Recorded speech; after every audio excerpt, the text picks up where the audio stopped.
പരിശുദ്ധമേ, അമ്മേ പരിശുദ്ധമേ, ദൈവമാതാവേ, കൃപാസനത്തിലൂടെ ഞങ്ങൾക്കും ഞങ്ങളുടെ ദേശത്തിനും അമ്മ മധ്യസ്ഥം തേടി തന്ന എല്ലാ അനുഗ്രഹങ്ങൾക്കും കൃപകൾക്കും ഞങ്ങളിപ്പോൾ ഹൃദയം നിറഞ്ഞ നന്ദി പറയുന്നു. അമ്മേ പരിശുദ്ധമേ, ദൈവമാതാവേ, 2004 ഡിസംബർ 7-ാം തീയതി ഉച്ചകഴിഞ്ഞ് 2:30 കൃപാസനത്തിൽ സംഭവിച്ച അമ്മയുടെ പ്രത്യക്ഷപ്പെടലിനെ കുറിച്ച് തിരുസഭയ്ക്ക് സമർപ്പിച്ചിരിക്കുന്ന പഠനരേഖകളുടെ മേൽ സഭാത്മകമായ പഠനം ആരംഭിക്കുവാൻ ഞങ്ങൾ പ്രാർത്ഥിക്കുന്നു.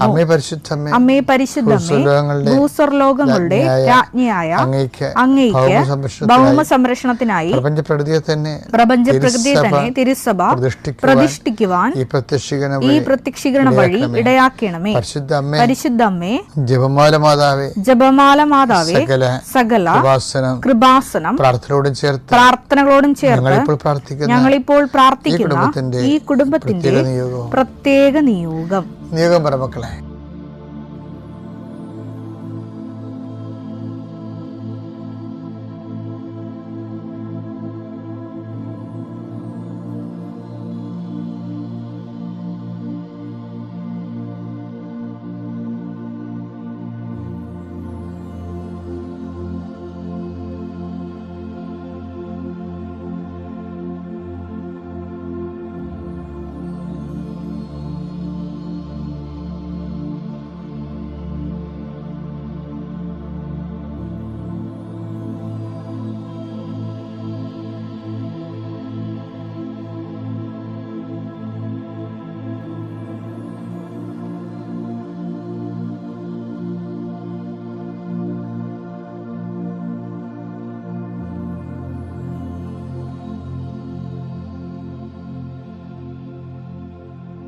അമ്മയുടെ പ്രത്യക്ഷീകരണത്തിന്റെ ഈ അനുഗ്രഹവേളയിൽ ഞങ്ങൾക്ക് സാധിച്ചു തരുവാൻ കനിയണമേ.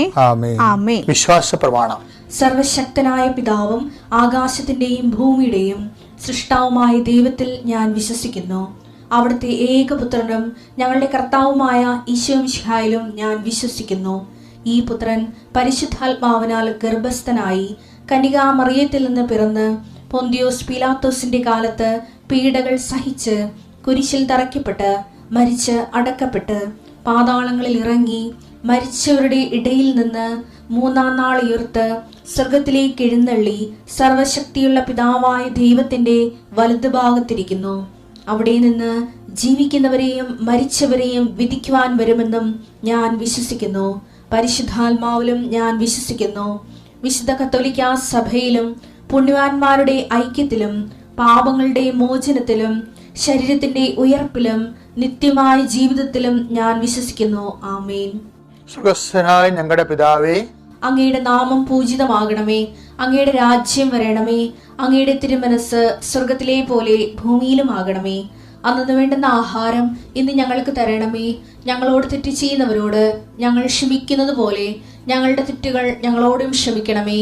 ഞങ്ങളെ പ്രലോഭനത്തിൽ ഉൾപ്പെടുത്തരുതേ, തിന്മയിൽ ഞങ്ങൾ രക്ഷിക്കണമേ. ആമേൻ. നന്മ നിറഞ്ഞ മറിയമേ, സ്വസ്തി. കർത്താവ് അങ്ങയുടെ കൂടെ സ്ത്രീകളിൽ അങ്ങ് അനുഗ്രഹിക്കപ്പെട്ടവളാകുന്നു. അങ്ങയുടെ ഉദരത്തിൻ ഫലമായി ഈശോ അനുഗ്രഹിക്കപ്പെട്ടവനാകുന്നു. പരിശുദ്ധ മറിയമേ, തമ്പുരാന്റെ അമ്മേ, പാപികളായ ഞങ്ങൾക്ക് വേണ്ടി ഇപ്പോഴും ഞങ്ങളുടെ മരണസമയത്തും തമ്പുരാനോട് അപേക്ഷിക്കണമേ. ആമേൻ.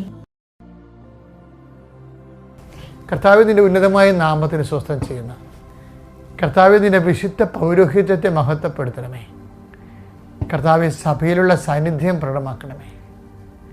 39 വർഷം ഞാൻ അർപ്പിച്ച കൃപാന്റെ യോഗ്യതയാൽ കൃപാസ്ഥാനത്താറെ ജീവനോടെ പ്രത്യക്ഷപ്പെട്ട പരിശുദ്ധ അമ്മയുടെ മാധ്യസ്ഥത്തിൽ ഞാൻ മക്കളെ ആശീർവദിക്കുന്നു, പൊടിക്കുഞ്ഞുങ്ങളെ ആശീർവദിക്കുന്നു. പ്രിയപ്പെട്ടവരെ, ഹൃദയവേദന അനുഭവിക്കുന്നവരെയും ഹൃദയവാൽവ് ചുരുങ്ങിയവരെയും ഹൃദയ അസുഖം മൂലം ശ്വാസം മുട്ടുന്നവരെയും കർത്താവ് നിൻ്റെ വിശുദ്ധമായ രഥത്തെ കഴുകണമെന്ന് പ്രാർത്ഥിക്കുന്നു. കരളി എല്ലാവരും ചെയ്യുന്നവരെ കർത്താവ് ആശീർവദിക്കട്ടെ. കിഡ്നി ചുരുങ്ങിപ്പോകുന്നവരെ കർത്താവ് ആശീർവദിക്കട്ടെ. കർത്താവ് തലവേദന വിട്ടുമാറാത്ത തലവേദന മെനിഞ്ചൈറ്റിസ് അസുഖമുള്ളവരെ കർത്താവ് സ്പർശിക്കട്ടെ. എങ്ങനെയെങ്കിലും കല്യാണം നടന്നേ മതിയാകത്തുള്ളൂ. വർഷമായ കല്യാണം നടക്കാൻ പറ്റത്തില്ല എന്ന് വിചാരിച്ചുകൊണ്ട് ഇതിനു വേണ്ടി ജീവിത പങ്കാളികൾ തിരക്കി നടക്കുന്നവരുണ്ട്. അതുപോലെ തന്നെ അതിനുള്ള പണം സ്വരൂപിക്കാൻ വേണ്ടി നോക്കുന്നവരുണ്ട്, പറമ്പ് വിറ്റുമാറാൻ ഉദ്ദേശിക്കുന്നവരുണ്ട്, മാറ്റാൻ ഉദ്ദേശിക്കുന്നവരുണ്ട്. ഇങ്ങനെ ഓരോ ആ വിഷയത്തിൻ്റെ മേൽ ജീവിത പങ്കാളികളില്ലാത്തതിൻ്റെ പേരിൽ ഒത്തിരി പേര് സ്വകാര്യവും അത് സാമൂഹ്യമായ വ്യഥകളും പ്രയാസം അനുഭവിച്ച് നിരാശപ്പെടുന്നവർ എൻ്റെ കർത്താവിൻ്റെ ഉന്നതമായ നാമത്തിൽ സഭയുടെ അധികാരത്തെ കുറിച്ചടയാളത്തിൽ വൈവാഹിക തടസ്സങ്ങൾ യേശു ക്രിസ്തു നീങ്ങിപ്പോട്ടെന്ന് കൽപ്പിക്കുന്നു. പണപരമായ തടസ്സങ്ങൾ, അതിൻ്റെ യോഗ്യതാപരമായ തടസ്സങ്ങൾ യേശു ക്രിസ്തു നീങ്ങിപ്പോകട്ടെ. കർത്താവ് നിങ്ങളോട് not by merit but by grace, നിങ്ങളുടെ കഴിവ് കൊണ്ടല്ല കർത്താവിൻ്റെ കൃപ കൊണ്ടെന്ന രീതിയിൽ നിങ്ങളുടെ മേൽ ദൈവകരുണ തോന്നണമേ. പിതാവിൻ്റെയും പുത്രൻ്റെയും പരിശുദ്ധാത്മാവിൻ്റെ നാമത്തിൽ ആമേൻ. 1 Corinthians 9:27 മറ്റുള്ളവരോട് സുവിശേഷം പ്രസംഗിച്ച ഞാൻ തന്നെ തിരസ്കൃതനാകാതിരിക്കേണ്ടതിന് എന്റെ ശരീരത്തെ ഞാൻ കർശനമായി നിയന്ത്രിച്ച് കീഴടക്കുന്നു. ഇതിനുള്ള വീഴുപോകാനുള്ള സാധ്യതയുള്ളത് കൊണ്ടാണ് പൗലോസ് അപ്പോസ്തലൻ പോലും ഈ തിരിച്ചടിയെ ഭയക്കുന്നുണ്ട്. ശരിക്കും ഞാനും ഭയക്കുന്നുണ്ട്, എല്ലാവരും തന്നെ. മറ്റുള്ള വചനം പ്രസംഗിക്കുന്നവർ തന്നെ. കാര്യം ഇതിൻ്റെ ഒരു വിഷയം എന്ന് പറയുന്നത് ആർക്കും ഗ്യാരണ്ടി ചെയ്യാൻ പറ്റാത്തതാണ്. ക്രിസ്തുവിനെ പോലും ദൈവത്തിൻ്റെ ഒരു നടപടിക്രമങ്ങൾ എങ്ങനെ അറിയാമോ? അതായത് ക്രിസ്തു മനുഷ്യ ശരീരത്തിലല്ലേ, അതുകൊണ്ട് തന്നെ ക്രിസ്തുവിൻ്റെ കമ്മിറ്റ്മെൻ്റ് എല്ലാം സ്വന്തം തീരുമാനമായിരിക്കണമെന്നുണ്ടാകും. പിതാവിൻ്റെ സഹായം കൊണ്ട് ക്രിസ്തു അങ്ങനെ ചെയ്തു എന്ന് പറഞ്ഞാൽ പിന്നെ ക്രിസ്തു നാളെ ഒരിക്കലും ഒരു മോഡലാകത്തില്ല. അതുകൊണ്ട് ഈശോ പറയും, ഇതാണ് ഈശോയുടെ വർത്തമാനത്തിൽ ഇതൊക്കെ എല്ലാം വരുമല്ല.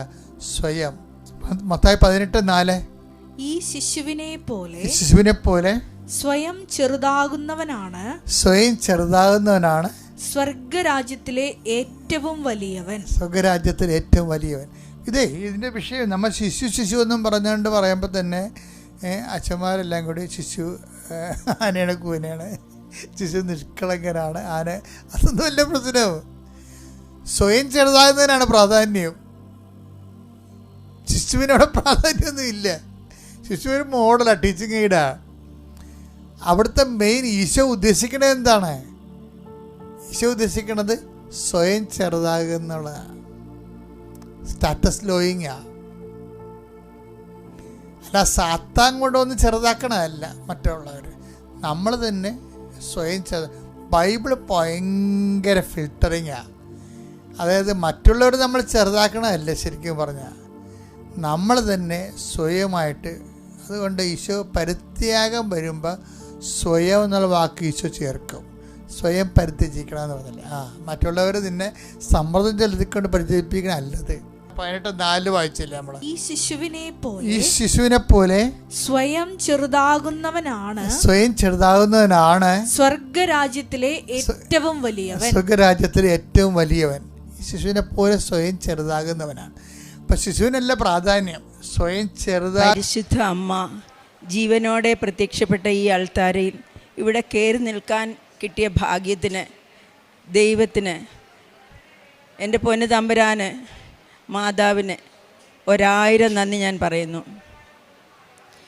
ഞാൻ മാർച്ച് 2024 ആദ്യമായിട്ട് ഉടമ്പടി എടുത്തത്. ഉടമ്പടി എടുത്ത ആദ്യത്തെ ആഴ്ചയിൽ തന്നെ എനിക്ക് അനുഭവങ്ങൾ കിട്ടാൻ തുടങ്ങി.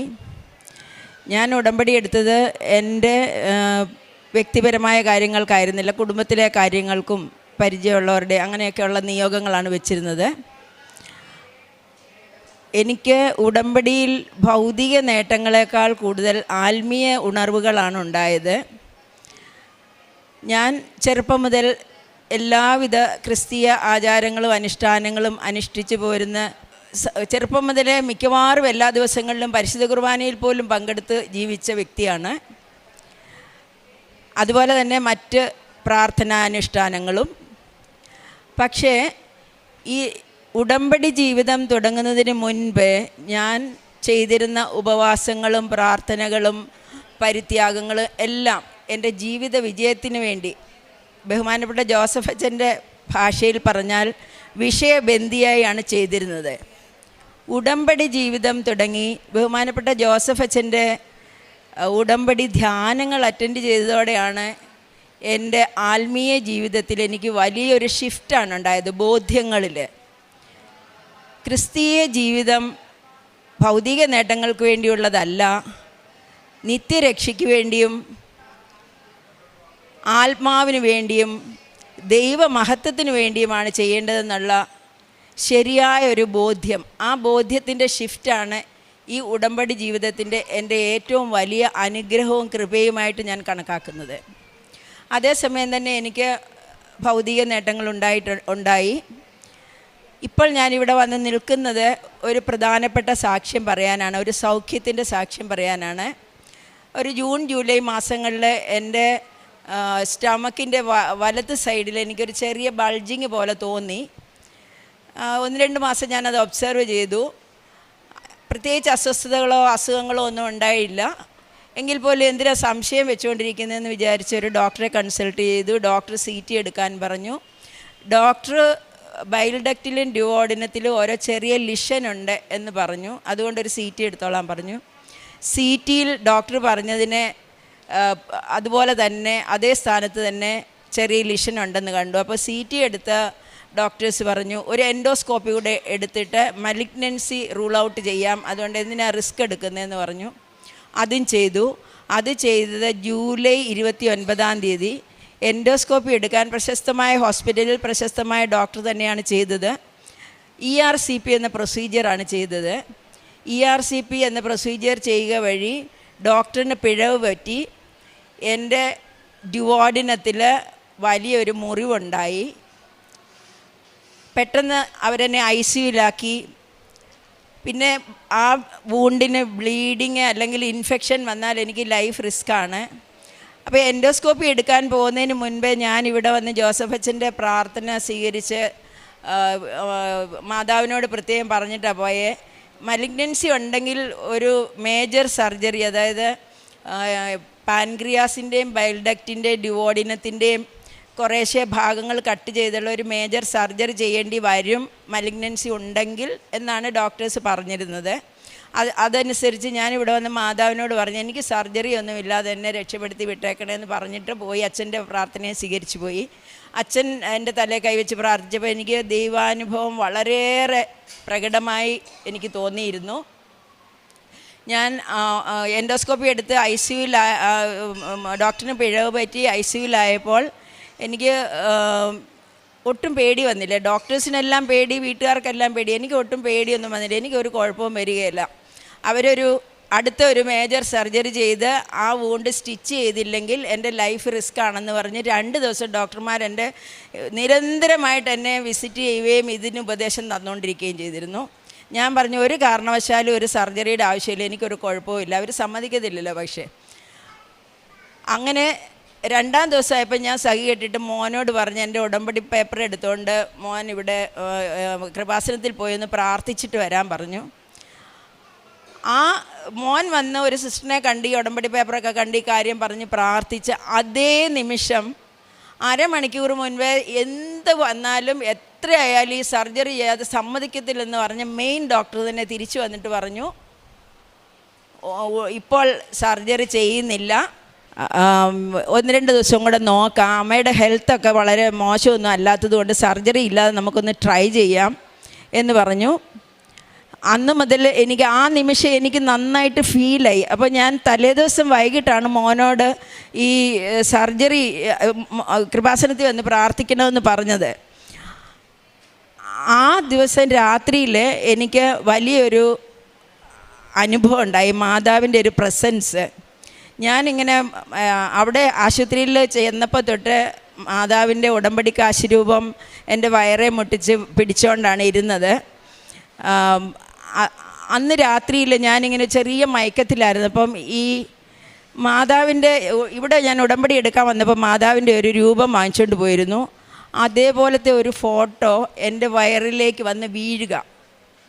ഒരു ഫോട്ടോ ഇങ്ങനെ മാതാവ് എന്നെ മുത്തുന്ന പോലെ എൻ്റെ വയറിൻ്റെ ഈ വശത്തോട്ട് വന്ന് വീണു. അതേസമയം എൻ്റെ കയ്യിലിരുന്ന കാശ് രൂപം ഊർന്നിറങ്ങി എൻ്റെ വയറിൻ്റെ വലതുവശത്ത് വരുന്നു. അതെനിക്ക് മാതാവിൻ്റെ ഒരു പ്രസൻസായിട്ട് ഫീൽ ചെയ്തു. ആ സമയം തന്നെ എനിക്ക് എന്തോ ഒരു കുളിർമയും കാര്യമൊക്കെ തോന്നിയായിരുന്നു. പക്ഷേ ഞാനത് പിന്നെ എനിക്കത് സ്വപ്നമാണ് എന്തോ അങ്ങോട്ട് ശരിയായിട്ട് മനസ്സിലായില്ലായിരുന്നു. പിറ്റേ ദിവസം മകൻ വന്ന് ഇത് പ്രാർത്ഥിച്ച് അപ്പം തന്നെ ഡോക്ടർ വന്ന് പറഞ്ഞപ്പോഴാണ് എനിക്കിത് തമ്മിൽ കോറിലേഷൻ ആയത്. അയ്യോ, മാതാവ് വന്ന് എന്നെ സുഖപ്പെടുത്തിയതാണ്, മാതാവ് ഇതിന് ഉത്തരം കണ്ടുപിടിച്ചതാണെന്ന്. അങ്ങനെ 2 സർജറി ഡോക്ടർമാർ സജസ്റ്റ് ചെയ്തിട്ട് ആ 2 സർജറി ഇല്ലാതെ ഞാൻ അവിടുന്ന് രക്ഷപ്പെട്ടു.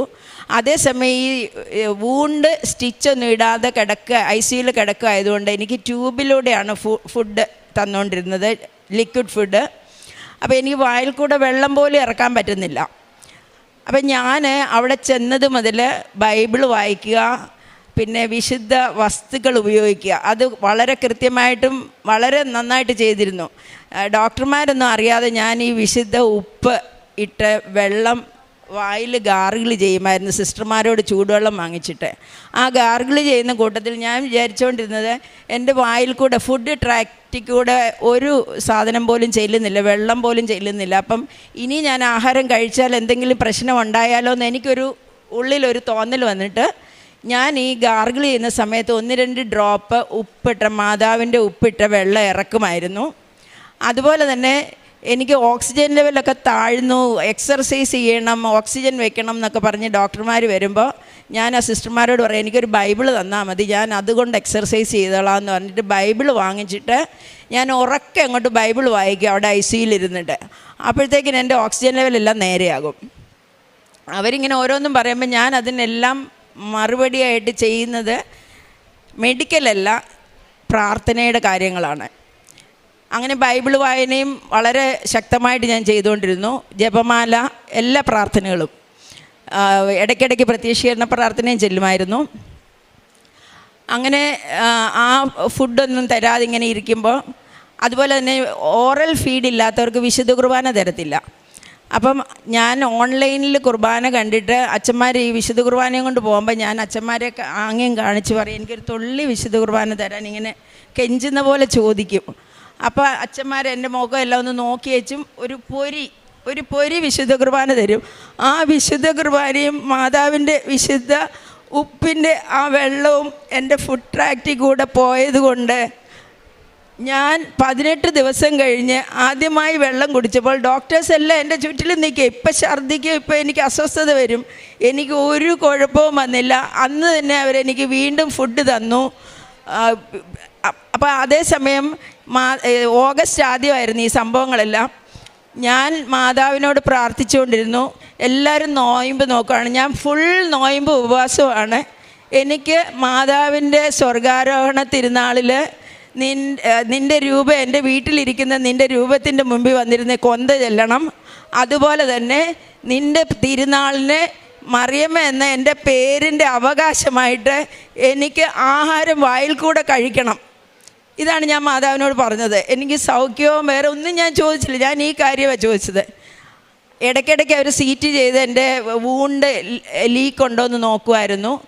ഓഗസ്റ്റ് 14 അവർ ഞാൻ അങ്ങോട്ട് സജസ്റ്റ് ചെയ്തു, ഓഗസ്റ്റ് 14 എനിക്കൊരു സീറ്റ് എടുക്കണമെന്ന്, ലീക്ക് പ്രൂഫ് എന്ന്. അപ്പോൾ എനിക്കറിയാമായിരുന്നു അന്നത്തെ ഇതിൽ ലീക്ക് പ്രൂഫ് എനിക്ക് കിട്ടുമെന്ന് എനിക്ക് ഉറപ്പായിരുന്നു. ഞാൻ അവരോട് പറഞ്ഞ് ഡോക്ടർമാർ സമ്മതിച്ച് അന്ന് എനിക്ക് സീറ്റ് എടുത്തപ്പം നോ ലീക്ക് അറ്റ് ഓൾ, ഒരു ലീക്കും ഇല്ല. അന്ന് വൈകിട്ട് തന്നെ ഓഗസ്റ്റ് 14 വൈകുന്നേരം തന്നെ അവർ വെള്ളവും ഓട്സും ഒക്കെ തന്നു. ഓഗസ്റ്റ് 15 എൻ്റെ അമ്മ മാതാവിൻ്റെ തിരുനാൾ ദിവസം എനിക്ക് കഞ്ഞിയും കറിയൊക്കെ തന്നു. അന്ന് തന്നെ അന്തോനീസ് പുണ്യാളച്ചൻ്റെ തിരുനാൾ ദിനമാണ്, ജന്മദിനമാണെന്നാണ് പറയുന്നത്. എൻ്റെ പേര് മറിയമ്മ ആൻ്റണി. അപ്പം മാതാവും അന്തോനീസ് പുണ്യാളച്ചനും കൂടെ വലിയ കൃപയായിട്ട് 2 പേരുടെയും തിരുനാൾ ദിവസം എനിക്ക് ആഹാരം തന്നു വായിലൂടെ. അത് അമ്മ മാതാവിനും കോടാനുകോടി നന്ദി. ദൈവത്തിന് വളരെയേറെ എത്ര സ്തുതിച്ചാലും മതിയാവില്ല എന്ന പാട്ട് പോലെ തന്നെ എത്ര സ്തുതിച്ചാലും മതി വരില്ല ഈ വലിയ കൃപകൾക്ക്. എനിക്ക് ഉടമ്പടി ജീവിതത്തിലൂടെ വേറെ ഒരുപാട് കൃപകൾ നേരത്തെ കിട്ടിയിരുന്നു. ഞാനിവിടെ സാക്ഷ്യം പറയാൻ വന്നിട്ട് എനിക്ക് പറയാൻ പറ്റിയില്ലായിരുന്നു. അതിൽ 1-2 എണ്ണം കൂടെ ഞാനിപ്പോൾ പറയുകയാണ്. എനിക്ക് ഉടമ്പടി എടുക്കുന്നതിന് മുൻപ് തന്നെ 10-12 വർഷമായി സ്പോണ്ടിലൈറ്റിസിൻ്റെ പ്രശ്നം ഉണ്ടായിരുന്നു. കിടക്കുമ്പോൾ ഭയങ്കര അസ്വസ്ഥതയാണ്. ഞാനിവിടെ ഉടമ്പടി എടുത്തപ്പോൾ നിയോഗമൊന്നും വെച്ചില്ല. പക്ഷെ അന്ന് മുതൽ ഞാൻ തൈലം പുരട്ടുമായിരുന്നു പെടലിക്ക്.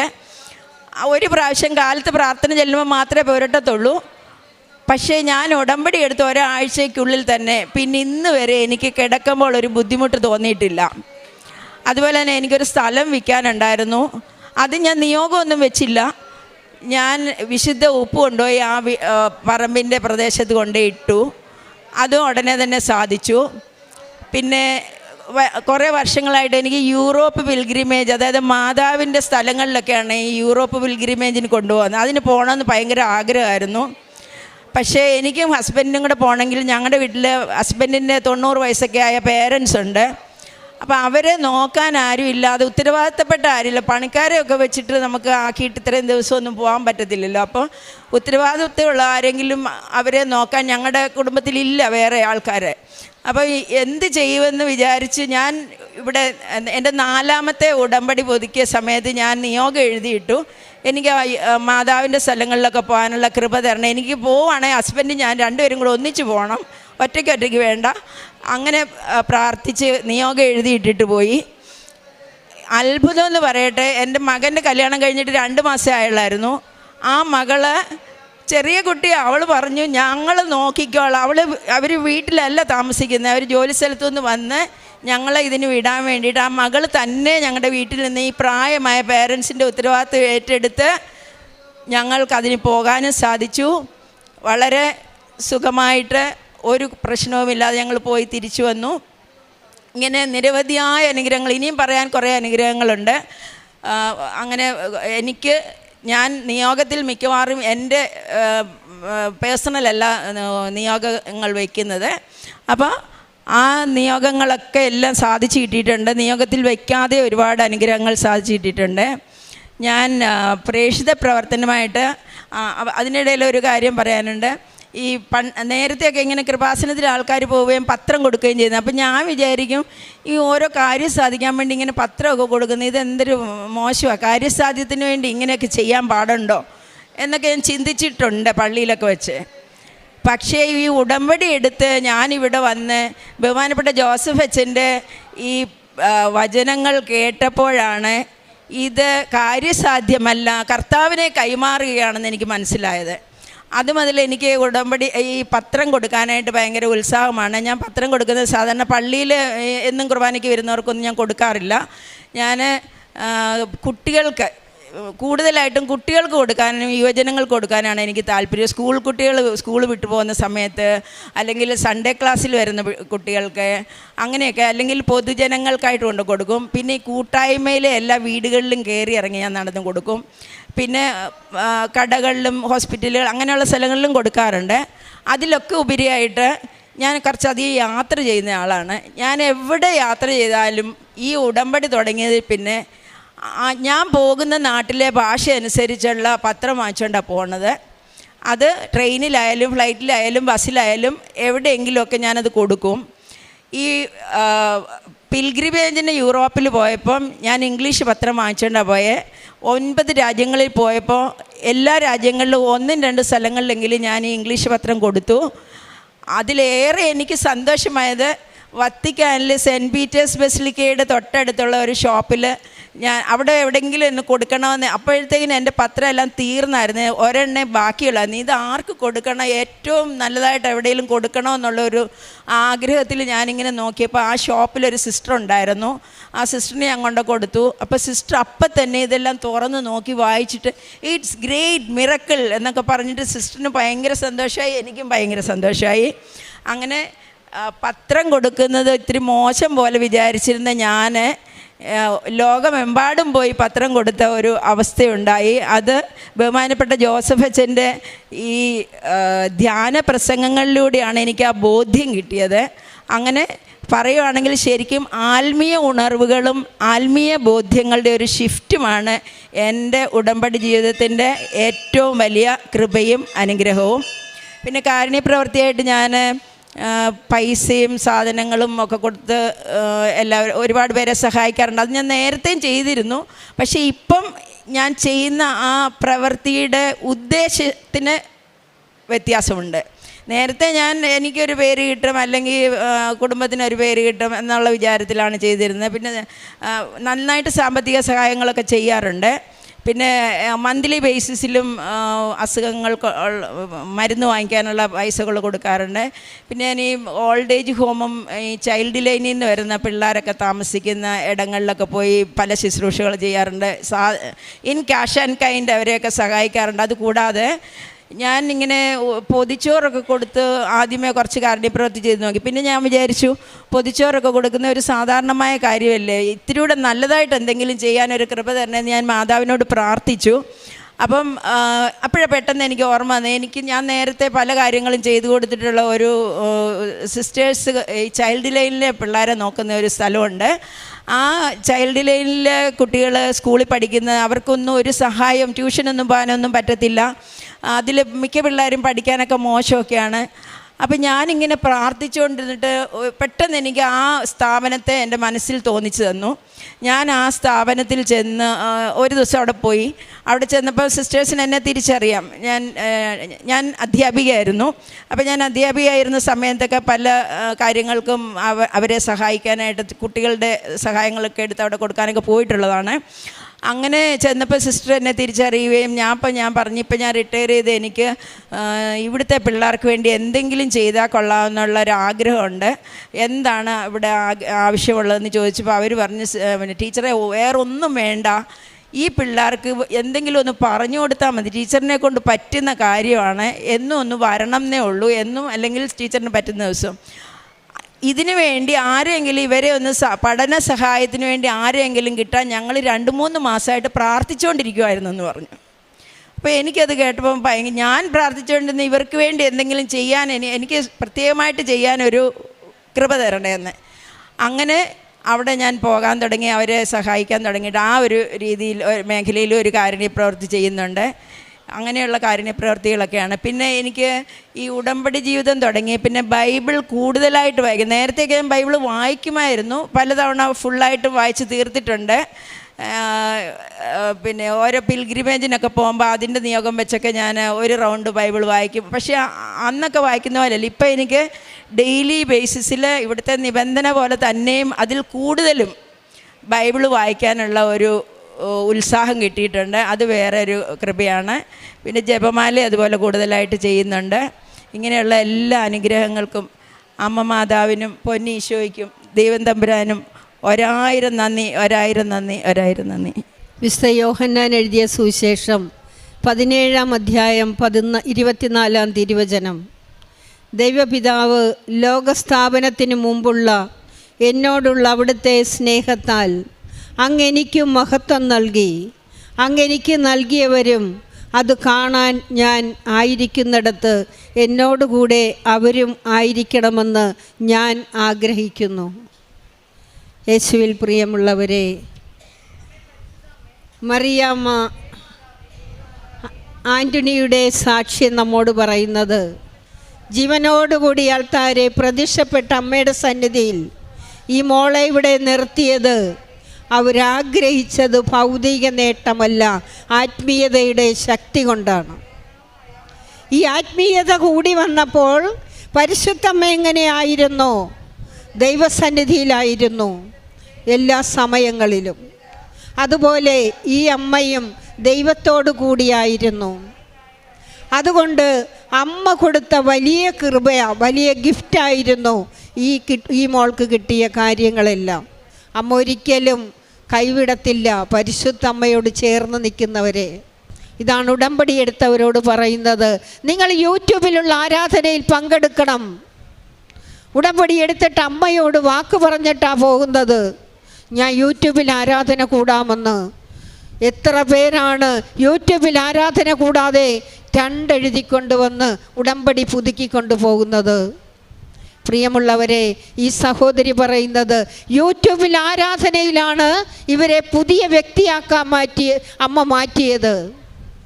ബഹുമാനപ്പെട്ട ജോസഫ് അച്ഛൻ്റെ ക്ലാസ്സിലൂടെ, ഡെയിലി ബ്രെഡിലൂടെ അവർക്ക് പുതിയ വ്യക്തിയാകാൻ സാധിച്ചു. അങ്ങനെ പ്രേക്ഷിത പ്രവർത്തനം അവരെവിടെയെല്ലാം പോയിരുന്നോ, യാത്ര ചെയ്യാൻ വളരെ ആഗ്രഹമുള്ളൊരു മകളാണ്. ആ മകൾ യാത്ര ചെയ്യുന്ന സ്ഥലത്തെല്ലാം അതാത് ഭാഷയിലുള്ള അതാത് പത്രം വാങ്ങിക്കൊണ്ടുപോയി അവർക്കെല്ലാം വിതരണം ചെയ്യാൻ കൊടുത്തിട്ട് പറയുന്നത്, ദൈവത്തെ ആഴമായിട്ടറിയാനുള്ള ഒരു പ്രവൃത്തിയാണ് പ്രേക്ഷിത പ്രവർത്തനമെന്ന്, അല്ലാതെ ഭൗതിക നേട്ടത്തിന് വേണ്ടിയുള്ളതല്ല. അറിയാത്തവരെ അറിയുകയും അറിഞ്ഞവരെ ആഴപ്പെടുത്തുകയും ചെയ്യേണ്ട ഒരു ശുശ്രൂഷയാണ് പ്രേക്ഷിത പ്രവർത്തനമെന്ന്. അങ്ങനെ ഈ സഹോദരി ചെയ്ത് എവിടെയെല്ലാം പോകാൻ ആഗ്രഹിച്ചോ അവിടെയെല്ലാം കൃപാസന പത്രം കൊണ്ടേ കൊടുത്തു. അതെല്ലാം കൊടുത്തപ്പോൾ അവർക്ക് സന്തോഷമാണ്. നിന്നോടുള്ള കരുണയുള്ള കർത്താവ് അരുളി ചെയ്യുന്നു, മലകൾ അകന്നു പോയേക്കാം, കുന്നുകൾ മാറ്റപ്പെടാം, എന്നാൽ എൻ്റെ അചഞ്ചലമായ സ്നേഹം നിന്നെ പിരിയുകയില്ല, എൻ്റെ സമാധാന ഉടമ്പടി മാറ്റം വരുത്തുകയുമില്ല. പിതാവിന് മഹത്വമുണ്ടാകട്ടെ. എൻ്റെ പേര് റാണി ജോസഫ്. എറണാകുളം വരാപ്പുഴ ക്രിസ്തുരാജ ഇടവക ദേവാലയത്തിൽ നിന്നാണ് ഞാൻ വരുന്നത്. ഇത് എൻ്റെ 9ാമത്തെ ഉടമ്പടി പുതുക്കലാണ്. ഇതിനു മുമ്പ് ഞാൻ 2 സാക്ഷ്യം പറഞ്ഞിട്ടുണ്ട്. 3ാമതൊരു സാക്ഷ്യം കൂടി പറയാൻ എനിക്ക് ഇടവരുത്തിയതിന് പരിശുദ്ധ അമ്മ മാതാവിനും തിരുക്കുമാരനും 1000 കോടി ഞാൻ നന്ദി പറയുന്നു. എനിക്ക് 15 വയസ്സുള്ളപ്പോൾ എൻ്റെ കാലിൽ അലർജി രോഗമുണ്ടായിരുന്നതാണ്.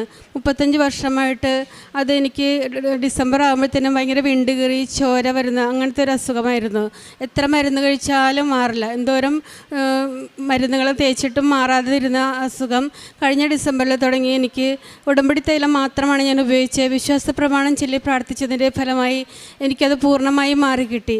പിന്നെ എനിക്ക് ഒരു 6-7 മാസം മുമ്പ് മുട്ടുകാലിൻ്റെ താഴെ തുടങ്ങി ചൊറിച്ചിലായിരുന്നു. ചൊറിച്ചിൽ എന്ന് പറഞ്ഞാൽ അസഹനീയമായ ചൊറിച്ചിൽ.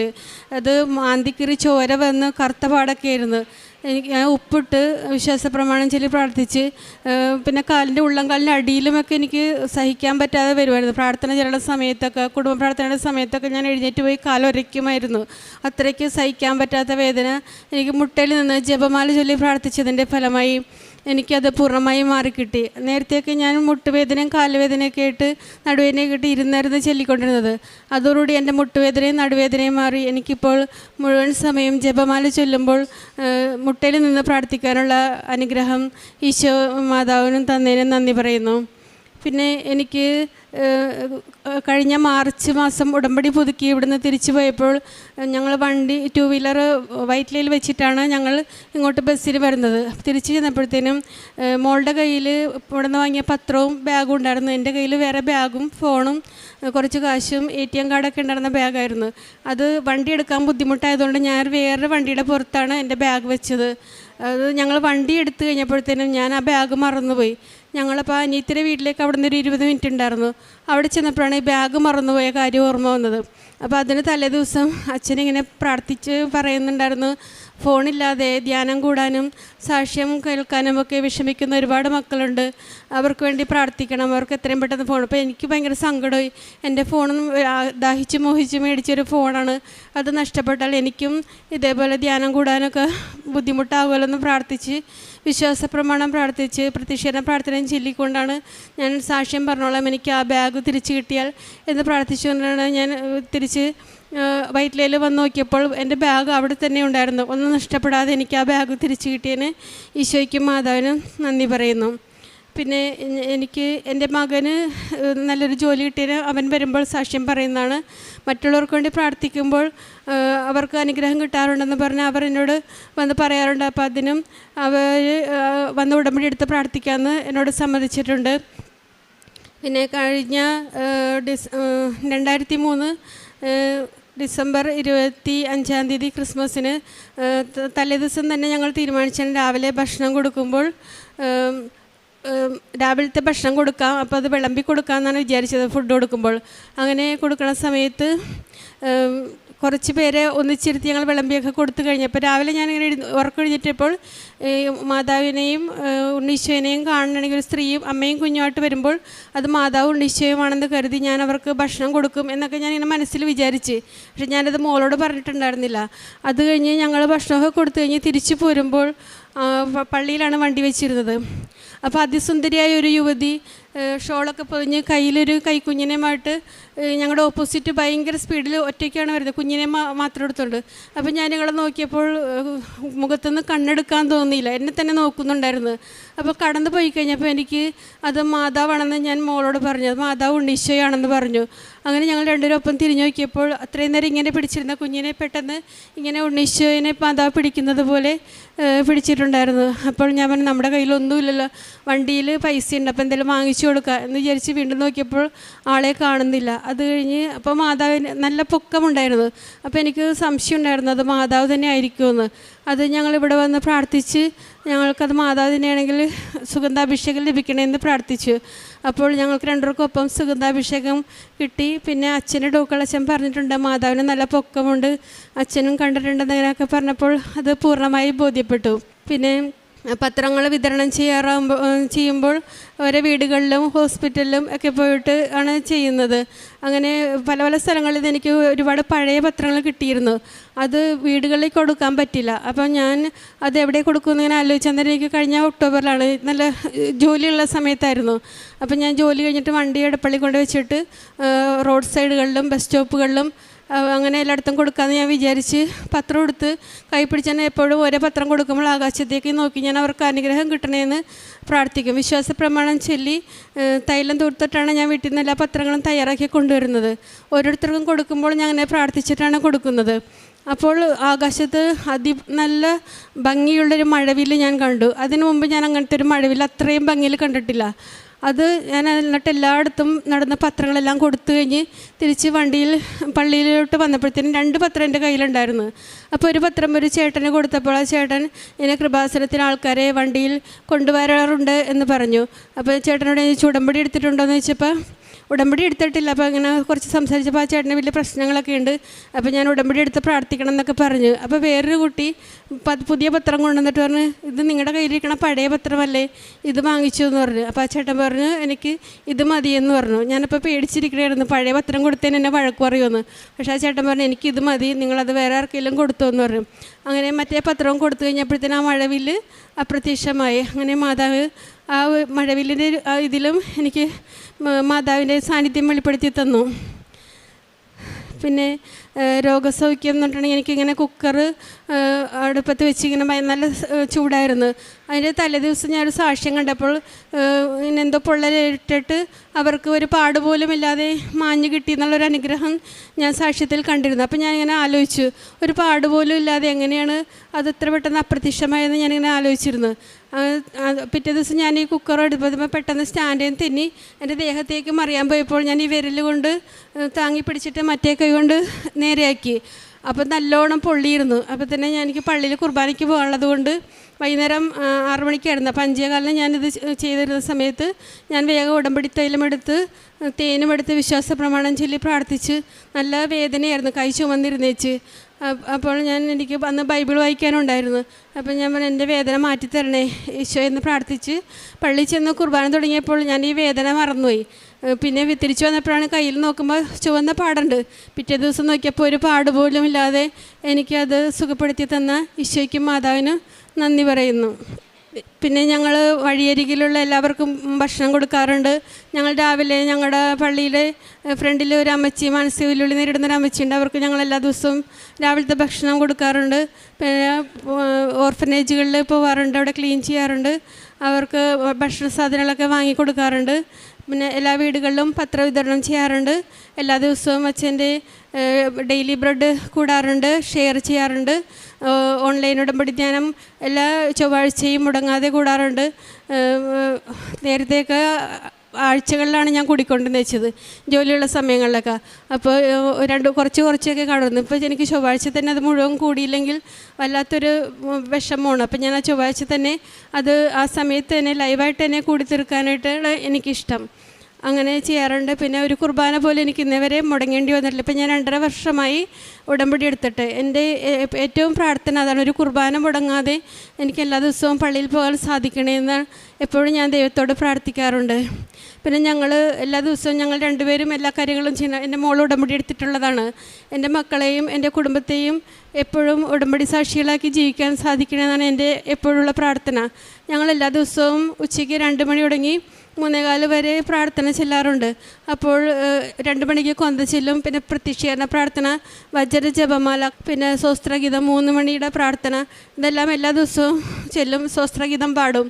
അപ്പോൾ ഈ സമയങ്ങളിൽ ഇവിടുത്തെ കൃപാസനത്തിൽ എല്ലാ ദിവസവും ഉടമ്പടി എടുക്കാൻ വന്നവർക്കും, ഒരു ദിവസം ഉടമ്പടി പുതുക്കാൻ വേണ്ടി വന്നവർക്കും, ഉടമ്പടി ഇട്ടിട്ട് പോയിട്ടുള്ളവർക്കും, അച്ഛൻ്റെ എല്ലാ നിയോഗ പ്രാർത്ഥനകൾക്കും, ഇവിടെ അച്ഛനെ കാണാൻ വരുന്ന എല്ലാ രോഗികൾക്കും വേണ്ടി എല്ലാ ദിവസവും ഞങ്ങൾ പ്രാർത്ഥിക്കാറുണ്ട്. പിന്നെ ഇത്രയും അനുഗ്രഹങ്ങൾ, ഓരോരുത്തരുടെ സാക്ഷ്യങ്ങൾ കാണുമ്പോൾ ഞാൻ കരഞ്ഞു പോയിട്ടുണ്ട് പലപ്പോഴും. എത്രയോ ദുരിതങ്ങളിൽ കൂടി കടന്നു പോകുന്ന എത്ര മക്കളാണുള്ളത്. അപ്പോൾ അവരെ ദൈവം എത്രയോ സംരക്ഷണത്തിലാണ് അവരെ സുഖപ്പെടുത്തുന്നതും അവരുടെ കാര്യങ്ങൾ നടത്തുന്നവർക്കുമ്പോൾ എനിക്ക് ഒരുപാട് സങ്കടവും സന്തോഷവും തോന്നാറുണ്ട്. ദൈവം ഇത്രയേറെ അനുഗ്രഹങ്ങൾ നൽകിയ എനിക്കും ഉടമ്പടി എടുത്ത് പ്രാർത്ഥിക്കുന്ന എല്ലാവർക്കും ദൈവാനുഗ്രഹങ്ങൾ ധാരാളം ഉണ്ടാകട്ടെ എന്ന് പ്രാർത്ഥിക്കുന്നു. ഇത്രയും അനുഗ്രഹങ്ങൾ നൽകിയ അമ്മയ്ക്കും തിരുക്കുമാരനും കോടാനുകോടി നന്ദി പറയുന്നു. ഇവിടെ നിന്ന് പ്രാർത്ഥിക്കുന്ന നിങ്ങൾ ഓരോരുത്തരെയും ദൈവം അനുഗ്രഹിക്കട്ടെ. ഇവിടെ വർക്ക് ചെയ്യുന്ന എല്ലാവരെയും, ജോസഫച്ചൻ്റെ കൂടെയുള്ള എല്ലാ പ്രവർത്തകരെയും, അച്ഛന്മാരെയും, എല്ലാ സ്റ്റാഫങ്ങളെയും ദൈവം ധാരാളമായി അനുഗ്രഹിക്കട്ടെ എന്ന് പ്രാർത്ഥിക്കുന്നു. യോഹന്നാൻ 15:16 നിങ്ങൾ എന്നെ തിരഞ്ഞെടുക്കുകയല്ല, ഞാൻ നിങ്ങളെ തിരഞ്ഞെടുക്കുകയാണ് ചെയ്തത്. നിങ്ങൾ പോയി ഫലം പുറപ്പെടുവിക്കുന്നതിനും നിങ്ങളുടെ ഫലം നിലനിൽക്കുന്നതിനും വേണ്ടി ഞാൻ നിങ്ങളെ നിയോഗിച്ചിരിക്കുന്നു. തന്മൂലം നിങ്ങൾ എൻ്റെ നാമത്തിൽ പിതാവിനോട് ചോദിക്കുന്നതെന്തും അവിടുന്ന് നിങ്ങൾക്ക് നൽകും. റാണി ജോസഫ് എന്ന ഈ സഹോദരി തൻ്റെ ഉടമ്പടി ജീവിതാനുഭവങ്ങളെ അമ്മ മാതാവിൻ്റെ തിരുനടയിൽ സന്തോഷത്തോടും നന്ദിയോടും സാക്ഷ്യപ്പെടുത്തുകയാണ്. പ്രിയമുള്ളവരെ, നമ്മൾ എളിയ മനുഷ്യരാവാം, നമ്മൾ വളരെ താഴ്ന്ന സാഹചര്യങ്ങളിൽ ജീവിക്കുന്നവരാവാം. എന്നാൽ നിഷ്കളങ്കമായ വിശുദ്ധമായ പ്രാർത്ഥനയിലൂടെ ഏതു വലിയ വിഷയത്തെയും ഏതു വലിയ വ്യക്തിയുടെ നിയോഗത്തെയും ദൈവകരങ്ങളിലേക്ക് ഷാർപ്പ് ഷൂട്ട് ചെയ്തെത്തിക്കുവാനുള്ള കൃപ നമുക്കുണ്ട്. അതുകൊണ്ട് നമ്മുടെ പ്രാർത്ഥനയ്ക്ക് ദൈവം ഉത്തരം നൽകുന്നുണ്ട്. നമ്മുടെ പ്രാർത്ഥനകൾക്ക് വലിയ ബലമുണ്ട്. സഹോദരി പറയുന്നുണ്ട്, എൻ്റെ ഓരോ ദിവസവും ഓരോ നിമിഷവും ഞാൻ അനേകർക്ക് വേണ്ടി പ്രാർത്ഥിച്ചു കൊണ്ടിരിക്കുന്നു. ഓരോരുത്തരെ കാണുമ്പോഴും അവർക്ക് വേണ്ടി പ്രാർത്ഥിച്ചു കൊണ്ടിരിക്കുന്നു. പകൽ പ്രത്യേക സമയം നീക്കിവെച്ച് മധ്യസ്ഥ പ്രാർത്ഥനയ്ക്ക് വേണ്ടി ഞാൻ എൻ്റെ ജീവിതത്തെ വിട്ടുകൊടുത്തിരിക്കുന്നു. കാരണം ഉടമ്പടി 9 തവണ പുതുക്കുമ്പോൾ ഒരു വ്യക്തി ശരിയായ രീതിയിൽ ഉടമ്പടി എന്തെന്ന് മനസ്സിലാക്കുകയും ആത്മാവിൻ്റെ നല്ല ഫലങ്ങൾക്ക് വേണ്ടി കാത്തിരിക്കുകയും ചെയ്യും. ചെറിയ കുട്ടികളെപ്പോലെ അവനവൻ്റെ ആവശ്യത്തിന് വേണ്ടി മാത്രം ആർത്തിപൂണ്ട് നടക്കുന്ന ജീവിതമായിരിക്കില്ല. മറിച്ച് എനിക്ക് ദൈവം എത്രയോ സംരക്ഷണം നൽകി, എത്രയോ നല്ല സാഹചര്യം നൽകി, എത്രയോ ജീവിതത്തിൻ്റെ സുരക്ഷിതമായ അവസ്ഥകൾ നൽകി. സഹോദരി പറയുന്നുണ്ട്, സാക്ഷ്യങ്ങൾ കേൾക്കുമ്പോൾ ഞാൻ കരഞ്ഞു പോകാറുണ്ട്. ഏതൊക്കെ ദുരിതങ്ങളിലൂടെ, കണ്ണീരുള്ള അവസ്ഥകളിലൂടെ തകർന്നു നിൽക്കുന്ന ജീവിതങ്ങളാണ് അമ്മ മാതാവിനെ തേടിയെത്തി അമ്മ കൈപിടിച്ച് നടത്തിയ അനുഗ്രഹത്തെ ഈ അൾത്താരയിൽ പങ്കുവെക്കുന്നതെന്ന്. ആ ഒരു എമ്പത്തിയുടെ മൈൻഡ്, ആ ഒരു എമ്പത്തിയുടെ ഇമോഷൻ നമുക്ക് വരുമ്പോഴാണ് നമ്മുടെ ഉടമ്പടി മച്ചുറായി എന്ന് പറയുവാനാവുക, പക്വതയെത്തി എന്ന് പറയാനാവുക. കാരണം നമ്മളേലും കുറവുള്ളവരെ കാണുമ്പോൾ അവരോട് നമുക്കൊരു ക്രിസ്തീയ സ്നേഹം, ക്രിസ്തുവിൻ്റെ സ്നേഹമുണ്ടാവുക. അവർക്ക് വേണ്ടി നന്മ ചെയ്യുവാനായി നമ്മുടെ ഹൃദയം തുടിച്ചുകൊണ്ടിരിക്കുക. അങ്ങനെ ദൈവനാമത്തെ മഹത്വപ്പെടുത്തി ദൈവവേലയ്ക്ക് വേണ്ടി ജീവിതത്തെ വിട്ടുകൊടുക്കുമ്പോൾ നമ്മുടെ ജീവിതത്തിൻ്റെ ക്ലേശാവസ്ഥകൾ പോലും അതിലൂടെ മാറിപ്പോയിക്കൊണ്ടിരിക്കും. സഹോദരി പറഞ്ഞു, വൈറ്റില മൊബിലിറ്റി ഹബ്ബിൽ തൻ്റെ ബാഗ് നഷ്ടപ്പെട്ട വിഷയം. 40 മിനിറ്റ് കഴിഞ്ഞാണ് തിരികെ അവിടെ ചെല്ലുന്നത്. എത്രയോ വാഹനങ്ങൾ വന്നു പോകുന്നിടം, 100 കണക്കിന് മനുഷ്യർ ഓരോ മിനിറ്റിലും വന്നു പോകുന്നിടം.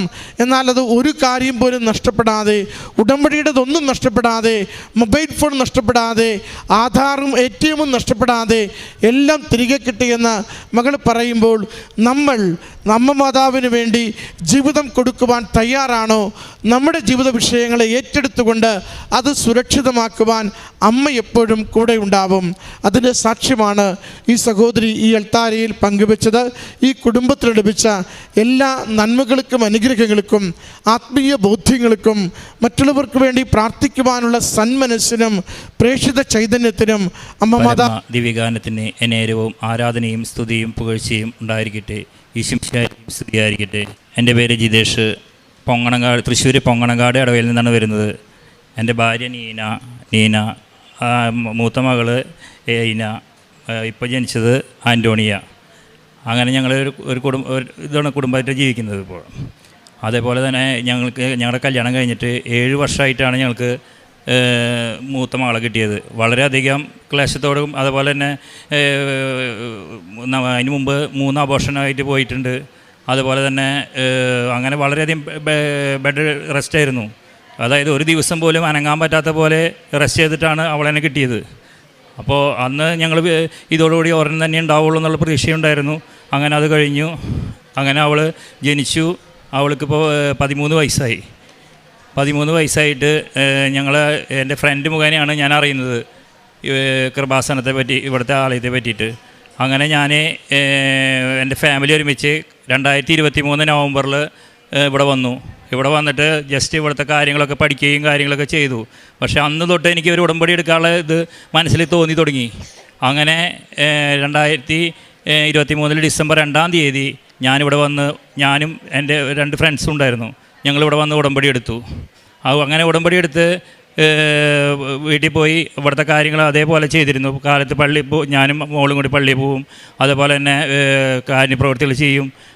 അതേ വളരെയധികം. അതുപോലെ അച്ഛൻ്റെ കാര്യങ്ങൾ, അച്ഛൻ്റെ ധ്യാനങ്ങൾ ഷെയർ ചെയ്യൽ, കാലത്തെ പ്രാർത്ഥന കേൾക്കൽ, കൊന്ത ചെല്ലൽ, ബൈബിൾ വായിക്കൽ, ഇതൊക്കെ 4:30 കഴിഞ്ഞിട്ട് ഇതൊക്കെ ചെയ്യും. അങ്ങനെ 6:30 ഞങ്ങളുടെ പള്ളിയിൽ കുർബാന. ആ കുർബാനയ്ക്ക് പോകും. അങ്ങനെയാണ് എൻ്റെ ജീവിതചര്യ അങ്ങനെ മാറി. വളരെയധികം മാറ്റങ്ങളുണ്ടായി. അതുപോലെ തന്നെ ദേഷ്യം, കോപം ഇതൊക്കെ ഉണ്ടായിരുന്നു. അതൊക്കെ മനസ്സിന് വിടുതൽ നൽകി തുടങ്ങി. അതായത് ശാന്തതയോടെ കേൾക്കാനും അതുപോലെ തന്നെ എല്ലാം ചെയ്യാൻ. അതുപോലെ എനിക്ക് സൂപ്പർ മാർക്കറ്റാണ്. അവിടെ ദേഷ്യം വളരെയധികം എനിക്ക് അവിടെയും പുരോഗമനം ഉണ്ടായി തുടങ്ങി. മനസ്സ് നന്നാവുമ്പോൾ ഇതേപോലെ ആകെ കലുഷിതമോ ഇതൊക്കെ മാറി. അതുപോലെ തന്നെ ഈ ഡിസംബർ കഴിഞ്ഞ് ജനുവരി കഴിഞ്ഞ് ഫെബ്രുവരിയിൽ എൻ്റെ ഭാര്യ പറഞ്ഞു ആകെ ഒരു സുഖമില്ല എന്ന് പറഞ്ഞു, ആകെ ഒരു അസ്വസ്ഥത എന്ന് പറഞ്ഞു. അപ്പോൾ ആൾ പറഞ്ഞു പ്രഗ്നൻസി ടെസ്റ്റ് നടത്താൻ പറഞ്ഞു. അപ്പോൾ ഞാൻ കളിയാക്കിയിട്ട് പറഞ്ഞു, ഇനിയിപ്പോൾ എനിക്ക് 46 വയസ്സായി, ആൾക്ക് 41 വയസ്സായി. ഇനിയിപ്പോൾ ഈ പ്രഗ്നൻസി ടെസ്റ്റ് നടത്തിയിട്ട് എന്നിട്ട് ഞങ്ങൾ എൻ്റെ മനസ്സിൽ തോന്നി. ഞാൻ അവളോട് പറയുകയും ചെയ്തു. എന്നിരുന്നാലും ഒരു മെഡിക്കൽ ഷോപ്പിൽ കാർ നിർത്തി അവിടെ നിന്ന് തന്നെ ഒരു പ്രഗ്നൻസി ടെസ്റ്റ് വാങ്ങി ഞാനും എൻ്റെ ഭാര്യയും കൂടി വീട്ടിലേക്ക് ചെല്ലുന്നു. വീട്ടിൽ ചെന്നിട്ട് അവൾ അതുപോലെ കുറച്ച് നാൾ കഴിഞ്ഞ് അങ്ങനെ ബാത്റൂമിൽ കയറി അവൾ പ്രഗ്നൻസി ടെസ്റ്റ് നടത്തിയപ്പോൾ ഓടി വന്ന് എൻ്റെ അടുത്ത് ഒന്ന് വന്നേ എന്ന് പറഞ്ഞു കരഞ്ഞിട്ട്. അപ്പോൾ ഞാൻ ചെന്ന് നോക്കിയപ്പോൾ എനിക്ക് കണ്ടു നിറഞ്ഞു. ഞങ്ങൾ അവിടെ നിന്ന് എന്താ ചെയ്യേണ്ടതെന്ന് എനിക്കറിയാണ്ട അവസ്ഥയായി. കാരണം അതേപോലത്തെ ഒരു അവസ്ഥ. അതായത് ഉടമ്പടി എടുത്തിട്ട് ജനുവരിയിലാണ് ഉണ്ടായിട്ടുള്ളത്. ഞങ്ങൾ ഫെബ്രുവരിയിൽ അറിയുന്നത്. എന്നിട്ട് അങ്ങനെ തന്നെ ഡോക്ടറെ അടുക്കി പോയി. അങ്ങനെ കുറേ കഴിഞ്ഞാൽ എന്താ ചെയ്യണമെന്നൊരു ഐഡിയ ഇല്ലാതായി. ഞങ്ങൾക്ക് തന്നെ ഒരു മനസ്സിന് എന്തോ ഞങ്ങൾ നേരെ പള്ളിയിലേക്ക് പോയി. അടുത്തുള്ള പള്ളിയിൽ പോയി കരഞ്ഞ് അവിടെ നിന്ന് പ്രാർത്ഥിച്ചു. അങ്ങനെ ഞങ്ങൾ പിറ്റേ ദിവസം ഡോക്ടറെ അടുക്കി പോയപ്പോൾ ഡോക്ടർ പറഞ്ഞു 2 മാസം ആൾ പ്രഗ്നൻ്റാന്ന് പറഞ്ഞു. അപ്പോൾ അതിന് മുമ്പ് ആൾ ജോലിക്ക് പോകുമ്പോൾ ബൈക്കുമ്മി പോകണ്ടായിരുന്നേ. റോഡ് കുണ്ടും കുഴിയും ഒക്കെ ഉണ്ട്. എന്നിട്ട് പോലും ഒന്ന് ഡോക്ടർ സ്കാൻ ചെയ്തപ്പോൾ ഡോക്ടർ പറഞ്ഞു ഒരു കുഴപ്പമില്ല, ധൈര്യമായിട്ട് അവസാന നിമിഷം വരെ ജോലിക്ക് പോയിക്കോട്ടെ, കാരണം ഇതുവരെ ഒരു പ്രോബ്ലം ഇല്ല, അതേപോലെ ഇരിക്കുന്നുണ്ട് എന്ന് പറഞ്ഞു. അപ്പോൾ എൻ്റെ മനസ്സിൽ തോന്നി മാതാവ് വെച്ചതല്ലേ, അല്ലാണ്ട് ഇപ്പോൾ നമുക്ക് ആദ്യത്തെ കുഞ്ഞിനെ എനിക്കത് അന്ന് ഓർമ്മയുണ്ട്. അപ്പോൾ പിന്നെ എനിക്ക് ആകെ പേടിയായി. കാരണം വെച്ച് കഴിഞ്ഞാൽ ഇങ്ങനെ പറഞ്ഞാലും എനിക്ക് എൻ്റെ മനസ്സിലിങ്ങനെ ഒരു തേട്ടൽ, ഇതും പോവോ എന്നുള്ള രീതിയിൽ. അങ്ങനെ കഴിഞ്ഞു. അങ്ങനെ ആൾ ജോലിക്ക് പോകുന്നുണ്ട്. അങ്ങനെ എല്ലാ ടെസ്റ്റുകളും നോക്കുമ്പോൾ ഡോക്ടർ പറഞ്ഞു ഈ 41 വയസ്സ് കുറച്ച് പ്രായമുള്ള ആയതുകൊണ്ട് ഒന്ന് ശ്രദ്ധിക്കേണ്ടതാണ്. പക്ഷേ ഇതിൽ നോക്കുമ്പോൾ എല്ലാം ചെറുപ്പക്കാരെ പോലെയാണ് ഇപ്പോഴും കുഞ്ഞിരിക്കുന്നത്, കുഞ്ഞിൻ്റെ വളർച്ചയുടെ നിരക്ക് അതേപോലെ ഇരിക്കണേന്ന് പറഞ്ഞു. അപ്പോൾ തന്നെ എനിക്ക് ഭയങ്കര ഒരു ആത്മീയ ബലം തോന്നി തുടങ്ങി. കാരണം വെച്ച് കഴിഞ്ഞാൽ മാതാവിനുള്ള ഭക്തി എനിക്ക് കൂടുതലാവുകയും ചെയ്തു. അങ്ങനെ ആൾ ഉണ്ടായി. ഒരു ആൺകൊച്ചാണ് എനിക്ക് കിട്ടിയത്, അതാണിത്.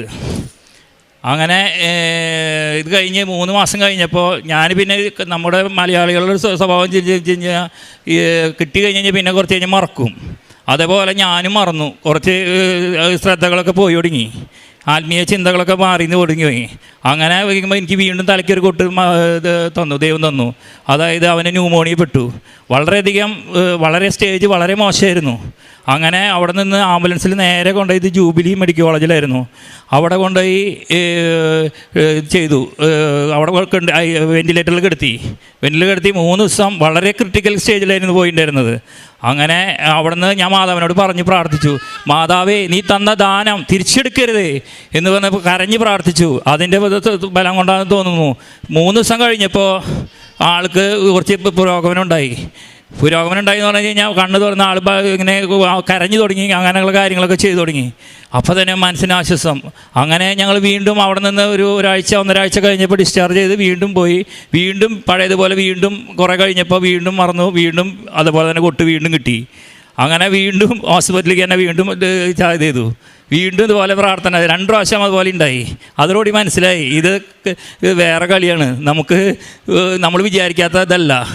അതേപോലത്തെ സംഭവമാണ്, മുകളിലുള്ളവൻ തീരുമാനിച്ച പോലെ നടക്കുള്ളൂ. നമ്മളെ കാര്യങ്ങളൊന്നും നമ്മൾ വിചാരിച്ച പോലെ നടക്കില്ല. ആളെന്താണ് വിചാരിക്കുന്നത് നടക്കുന്നത്, എനിക്ക് അങ്ങനെ തോന്നി. അങ്ങനെ വീണ്ടും പ്രാർത്ഥനയോട് കൂടിയിട്ടും അതുപോലെ തന്നെ തൈലം ഞാൻ അന്ന് ഹോസ്പിറ്റലിൽ കിടന്നപ്പോൾ കൊച്ചി കിടന്നപ്പോൾ അവൻ്റെ തലയിൽ എന്നും തൈലം അഭിഷേകം ചെയ്തിരുന്നു. എനിക്ക് കയറാൻ പറ്റില്ല, എൻ്റെ ഭാര്യയ്ക്കാണ് അതിന് നിന്നിരുന്നത്. അവളതിൽ തൈലം കൊടുത്തേക്കും. അപ്പോൾ കുഞ്ഞിൻ്റെ മേലത്ത് തൈലം കുഞ്ഞിൻ്റെ തലയിൽ അഭിഷേകം ചെയ്യും. അതുപോലെ തന്നെ ഞങ്ങൾ കാലത്ത് എനിക്കുമ്പോൾ ഈ തൈലവും ഉപ്പും ചെയ്തിട്ടാണ് ഞങ്ങൾ ഇറങ്ങുന്നത്. അതിൻ്റെ ബലമായി തോന്നുന്നു. എനിക്കൊരു വലിയൊരു വാഹന അപകടം ഉണ്ടായി. കാരണം വെച്ച് കഴിഞ്ഞാൽ ഞാൻ വരുമ്പോൾ ഞാൻ നല്ലാത്ത രീതിയിൽ പെട്ടെന്ന് വലിയൊരു വാഹനം റോഡിനെ ക്രോസ് ചെയ്ത് കിടക്കുകയാണ്. ഞാൻ കണ്ണ് ഇടിച്ചു, പക്ഷേ എനിക്ക് ഒന്നും പറ്റിയില്ല. അത് കണ്ടിട്ട് എനിക്ക് തന്നെ തോന്നി, കാരണം എന്നെ കൊണ്ട് പുറത്തേക്ക് എടുത്ത് വെച്ച പോലെ തോന്നി. എന്നെ അങ്ങനെ കൈ പൊഞ്ഞി പോലെ എടുത്ത് പുറത്തേക്ക് വെച്ച പോലെ എനിക്ക് തോന്നിയത്. അപ്പോൾ എനിക്ക് തോന്നി ലോക്കറ്റിൻ്റെ ആ ബലം. അങ്ങനെ അതുണ്ടായി. അതുപോലെ തന്നെ ലോണുകളും കടങ്ങളൊക്കെ കൂടുതലുണ്ട് എനിക്ക്. അതൊക്കെ ഇങ്ങനെ മാതാവ് എൻ്റെ കടയിലൂടെ പുരോഗതി തന്ന് അതൊക്കെ കുറേയൊക്കെ വീട്ടുവാനും അതൊക്കെ അടഞ്ഞ് തീർക്കുവാനും സഹായിക്കുന്നുണ്ട് മാതാവ്. അതുപോലെ തന്നെ കാര്യപ്രവൃത്തി എന്ന് പറഞ്ഞു കഴിഞ്ഞാൽ ഞങ്ങളുടെ തൊട്ടപ്പുറത്ത് ഒരു ഓൾഡ് ഏജ് ഹോമുണ്ട്. അവിടെ എല്ലാ അരി കൊണ്ടു കൊടുക്കും. അതുപോലെ തന്നെ ഞാൻ സൂപ്പർ മാർക്കറ്റ് ആയതുകൊണ്ട് കിറ്റുകൾ മാസം കിറ്റുകൾ ചില പാവങ്ങൾക്ക് അവിടെ ഉണ്ട്, സ്ഥിരമായിട്ട് കിറ്റുകൾ കൊണ്ടു കൊടുക്കും. അതുപോലെ തന്നെ പത്രങ്ങൾ അവിടെ വിതരണം ചെയ്യും. അതുപോലെ തന്നെ കടയിൽ വരുന്ന ആളുകളോട് ഞാൻ എൻ്റെ അനുഭവ സാക്ഷ്യത്തെ പറ്റി പറഞ്ഞു കൊടുക്കും. അപ്പോൾ തന്നെ അവർ അങ്ങനെ 2-3 പേര് എൻ്റെ മുന്നിൽ വെച്ച് തന്നെ അവർ എങ്ങനെ ഇങ്ങോട്ട് വരാം റൂട്ടും കാര്യങ്ങളൊക്കെ ചോദിച്ച് അവർ ഇങ്ങോട്ട് പോന്നിട്ടുണ്ട്. അവർക്ക് സാക്ഷ്യം കിട്ടിയിട്ടുണ്ട്. അവർ ചില ഫ്രണ്ട്സിനൊക്കെ അവരിവിടെ വന്നിട്ട് അവർക്ക് ജോലിയും കാര്യങ്ങളൊക്കെ കിട്ടിയിട്ടുണ്ട്. അങ്ങനെ പലത് കാര്യങ്ങൾ എനിക്ക് അവിടെ നിന്ന് അനുഭവ സാക്ഷ്യം കിട്ടിയിട്ടുണ്ട്. അങ്ങനെ ഇനിയും എനിക്ക് കുറച്ച് കാര്യങ്ങളും കൂടി ഉണ്ട്, നിയോഗങ്ങളും കൂടി ഉണ്ട്. അത് സാക്ഷി തരുവാൻ മാതാവ് എന്നെ ഇവിടെ വീണ്ടും കൊണ്ട് നിർത്തുമെന്ന പ്രതീക്ഷയോടെ മാതാവിനും തിരുക്കുമാരനോടും ഒരുപാട് നന്ദി പറഞ്ഞുകൊണ്ട് എന്നെ അവസാനിപ്പിക്കുന്നു. സങ്കീർത്തനങ്ങൾ 91:4 തൻ്റെ തൂവലുകൾ കൊണ്ട് അവിടുന്ന് നിന്നെ മറച്ചുകൊള്ളും, അവിടുത്തെ ചിറകുകളുടെ കീഴിൽ നിനക്ക് അഭയം ലഭിക്കും, അവിടുത്തെ വിശ്വസ്തത നിനക്ക് കവചവും പരിചയമായിരിക്കും. ജിനേഷ് എന്ന ഈ സഹോദരൻ ജീവിത പങ്കാളിയോടും മക്കളോടും ചേർന്ന് മരിയൻ ഉടമ്പടി ജീവിതത്തിലൂടെ ലഭിച്ച ദൈവാനുഗ്രഹങ്ങളെ നന്ദിയോടെ അമ്മ മാതാവിൻ്റെ തിരുനടയിൽ സാക്ഷ്യപ്പെടുത്തുകയാണ്. സഹോദരൻ പറഞ്ഞു, ഒരു സുഹൃത്ത് വഴിയാണ് കൃപാസനത്തെക്കുറിച്ച് അറിയുന്നതും അമ്മയുടെ തിരുനടയിലെടുത്ത് എത്തി ഉടമ്പടി ജീവിച്ചു തുടങ്ങുന്നതും. സഹോദരൻ സൂചിപ്പിക്കുകയും ചെയ്തു, ആദ്യത്തെ കുഞ്ഞ് വിവാഹ ജീവിതത്തിൻ്റെ 7ാമത്തെ വർഷമാണ് അവർക്ക് ലഭിക്കുന്നത്.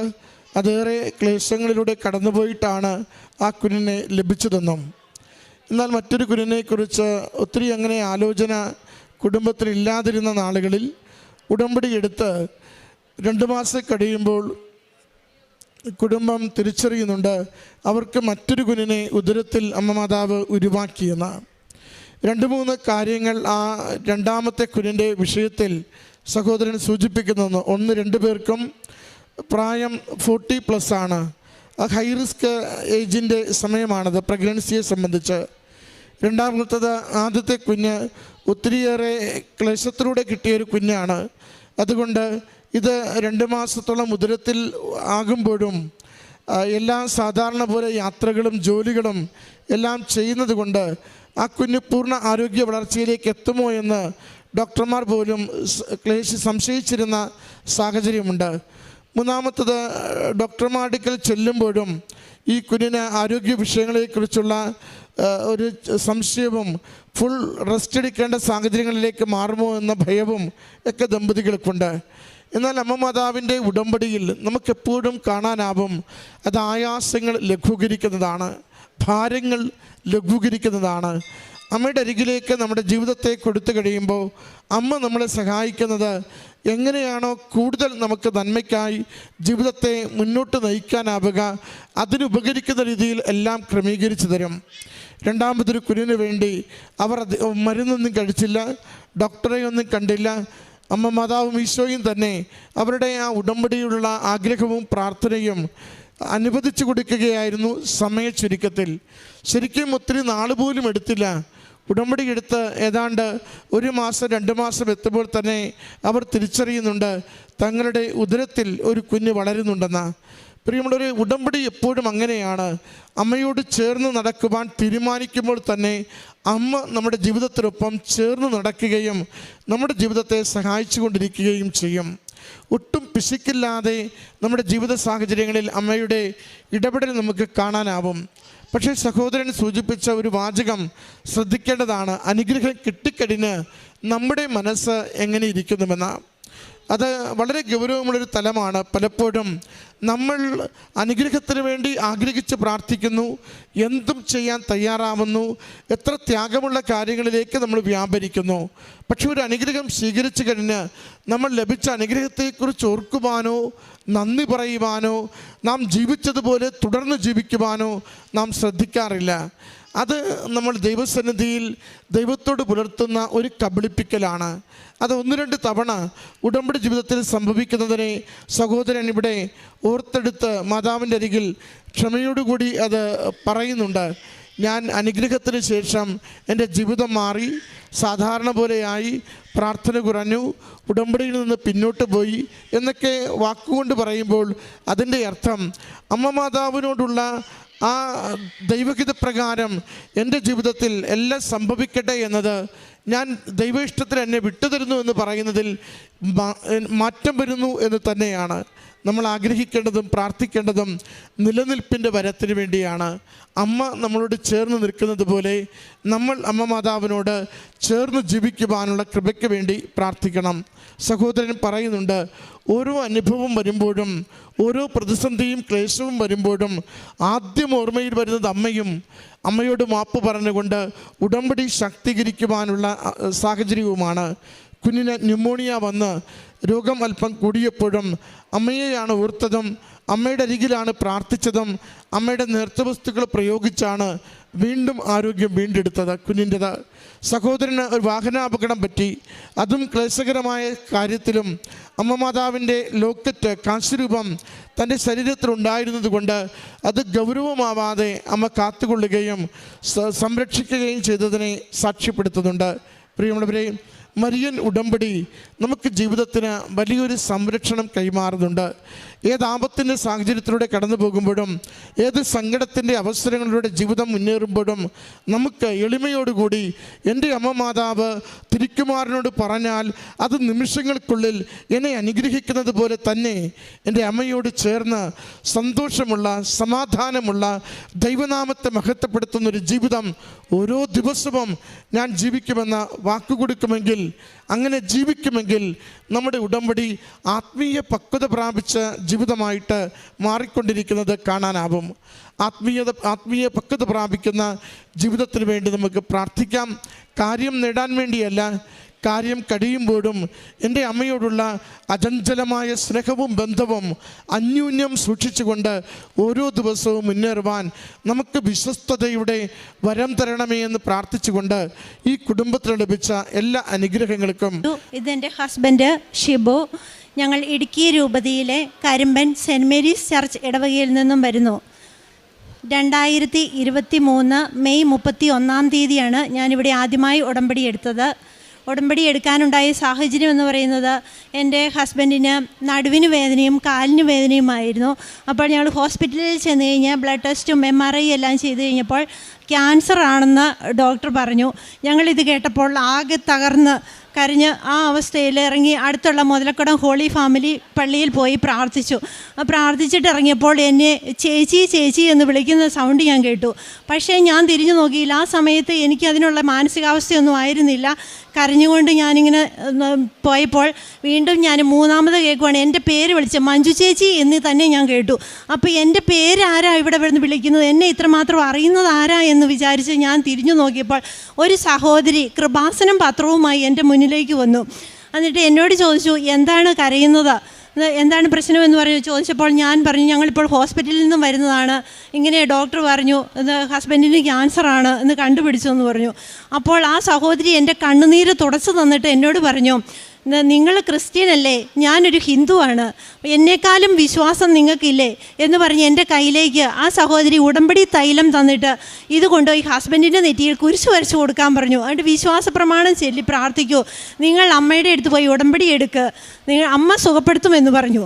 അപ്പോൾ എനിക്ക് ഈ കൃപാസനം എന്ന് ഞാൻ കേട്ടിട്ടുണ്ടെങ്കിലും കാര്യം പത്രമൊക്കെ വായിക്കുമെന്നാലും എനിക്ക് വലിയ വിശ്വാസമൊന്നുമില്ലായിരുന്നു. മാതാവെല്ലാം ഒന്നാണ് എന്ന് പറഞ്ഞ് നടന്നൊരു വ്യക്തിയാണ് ഞാൻ.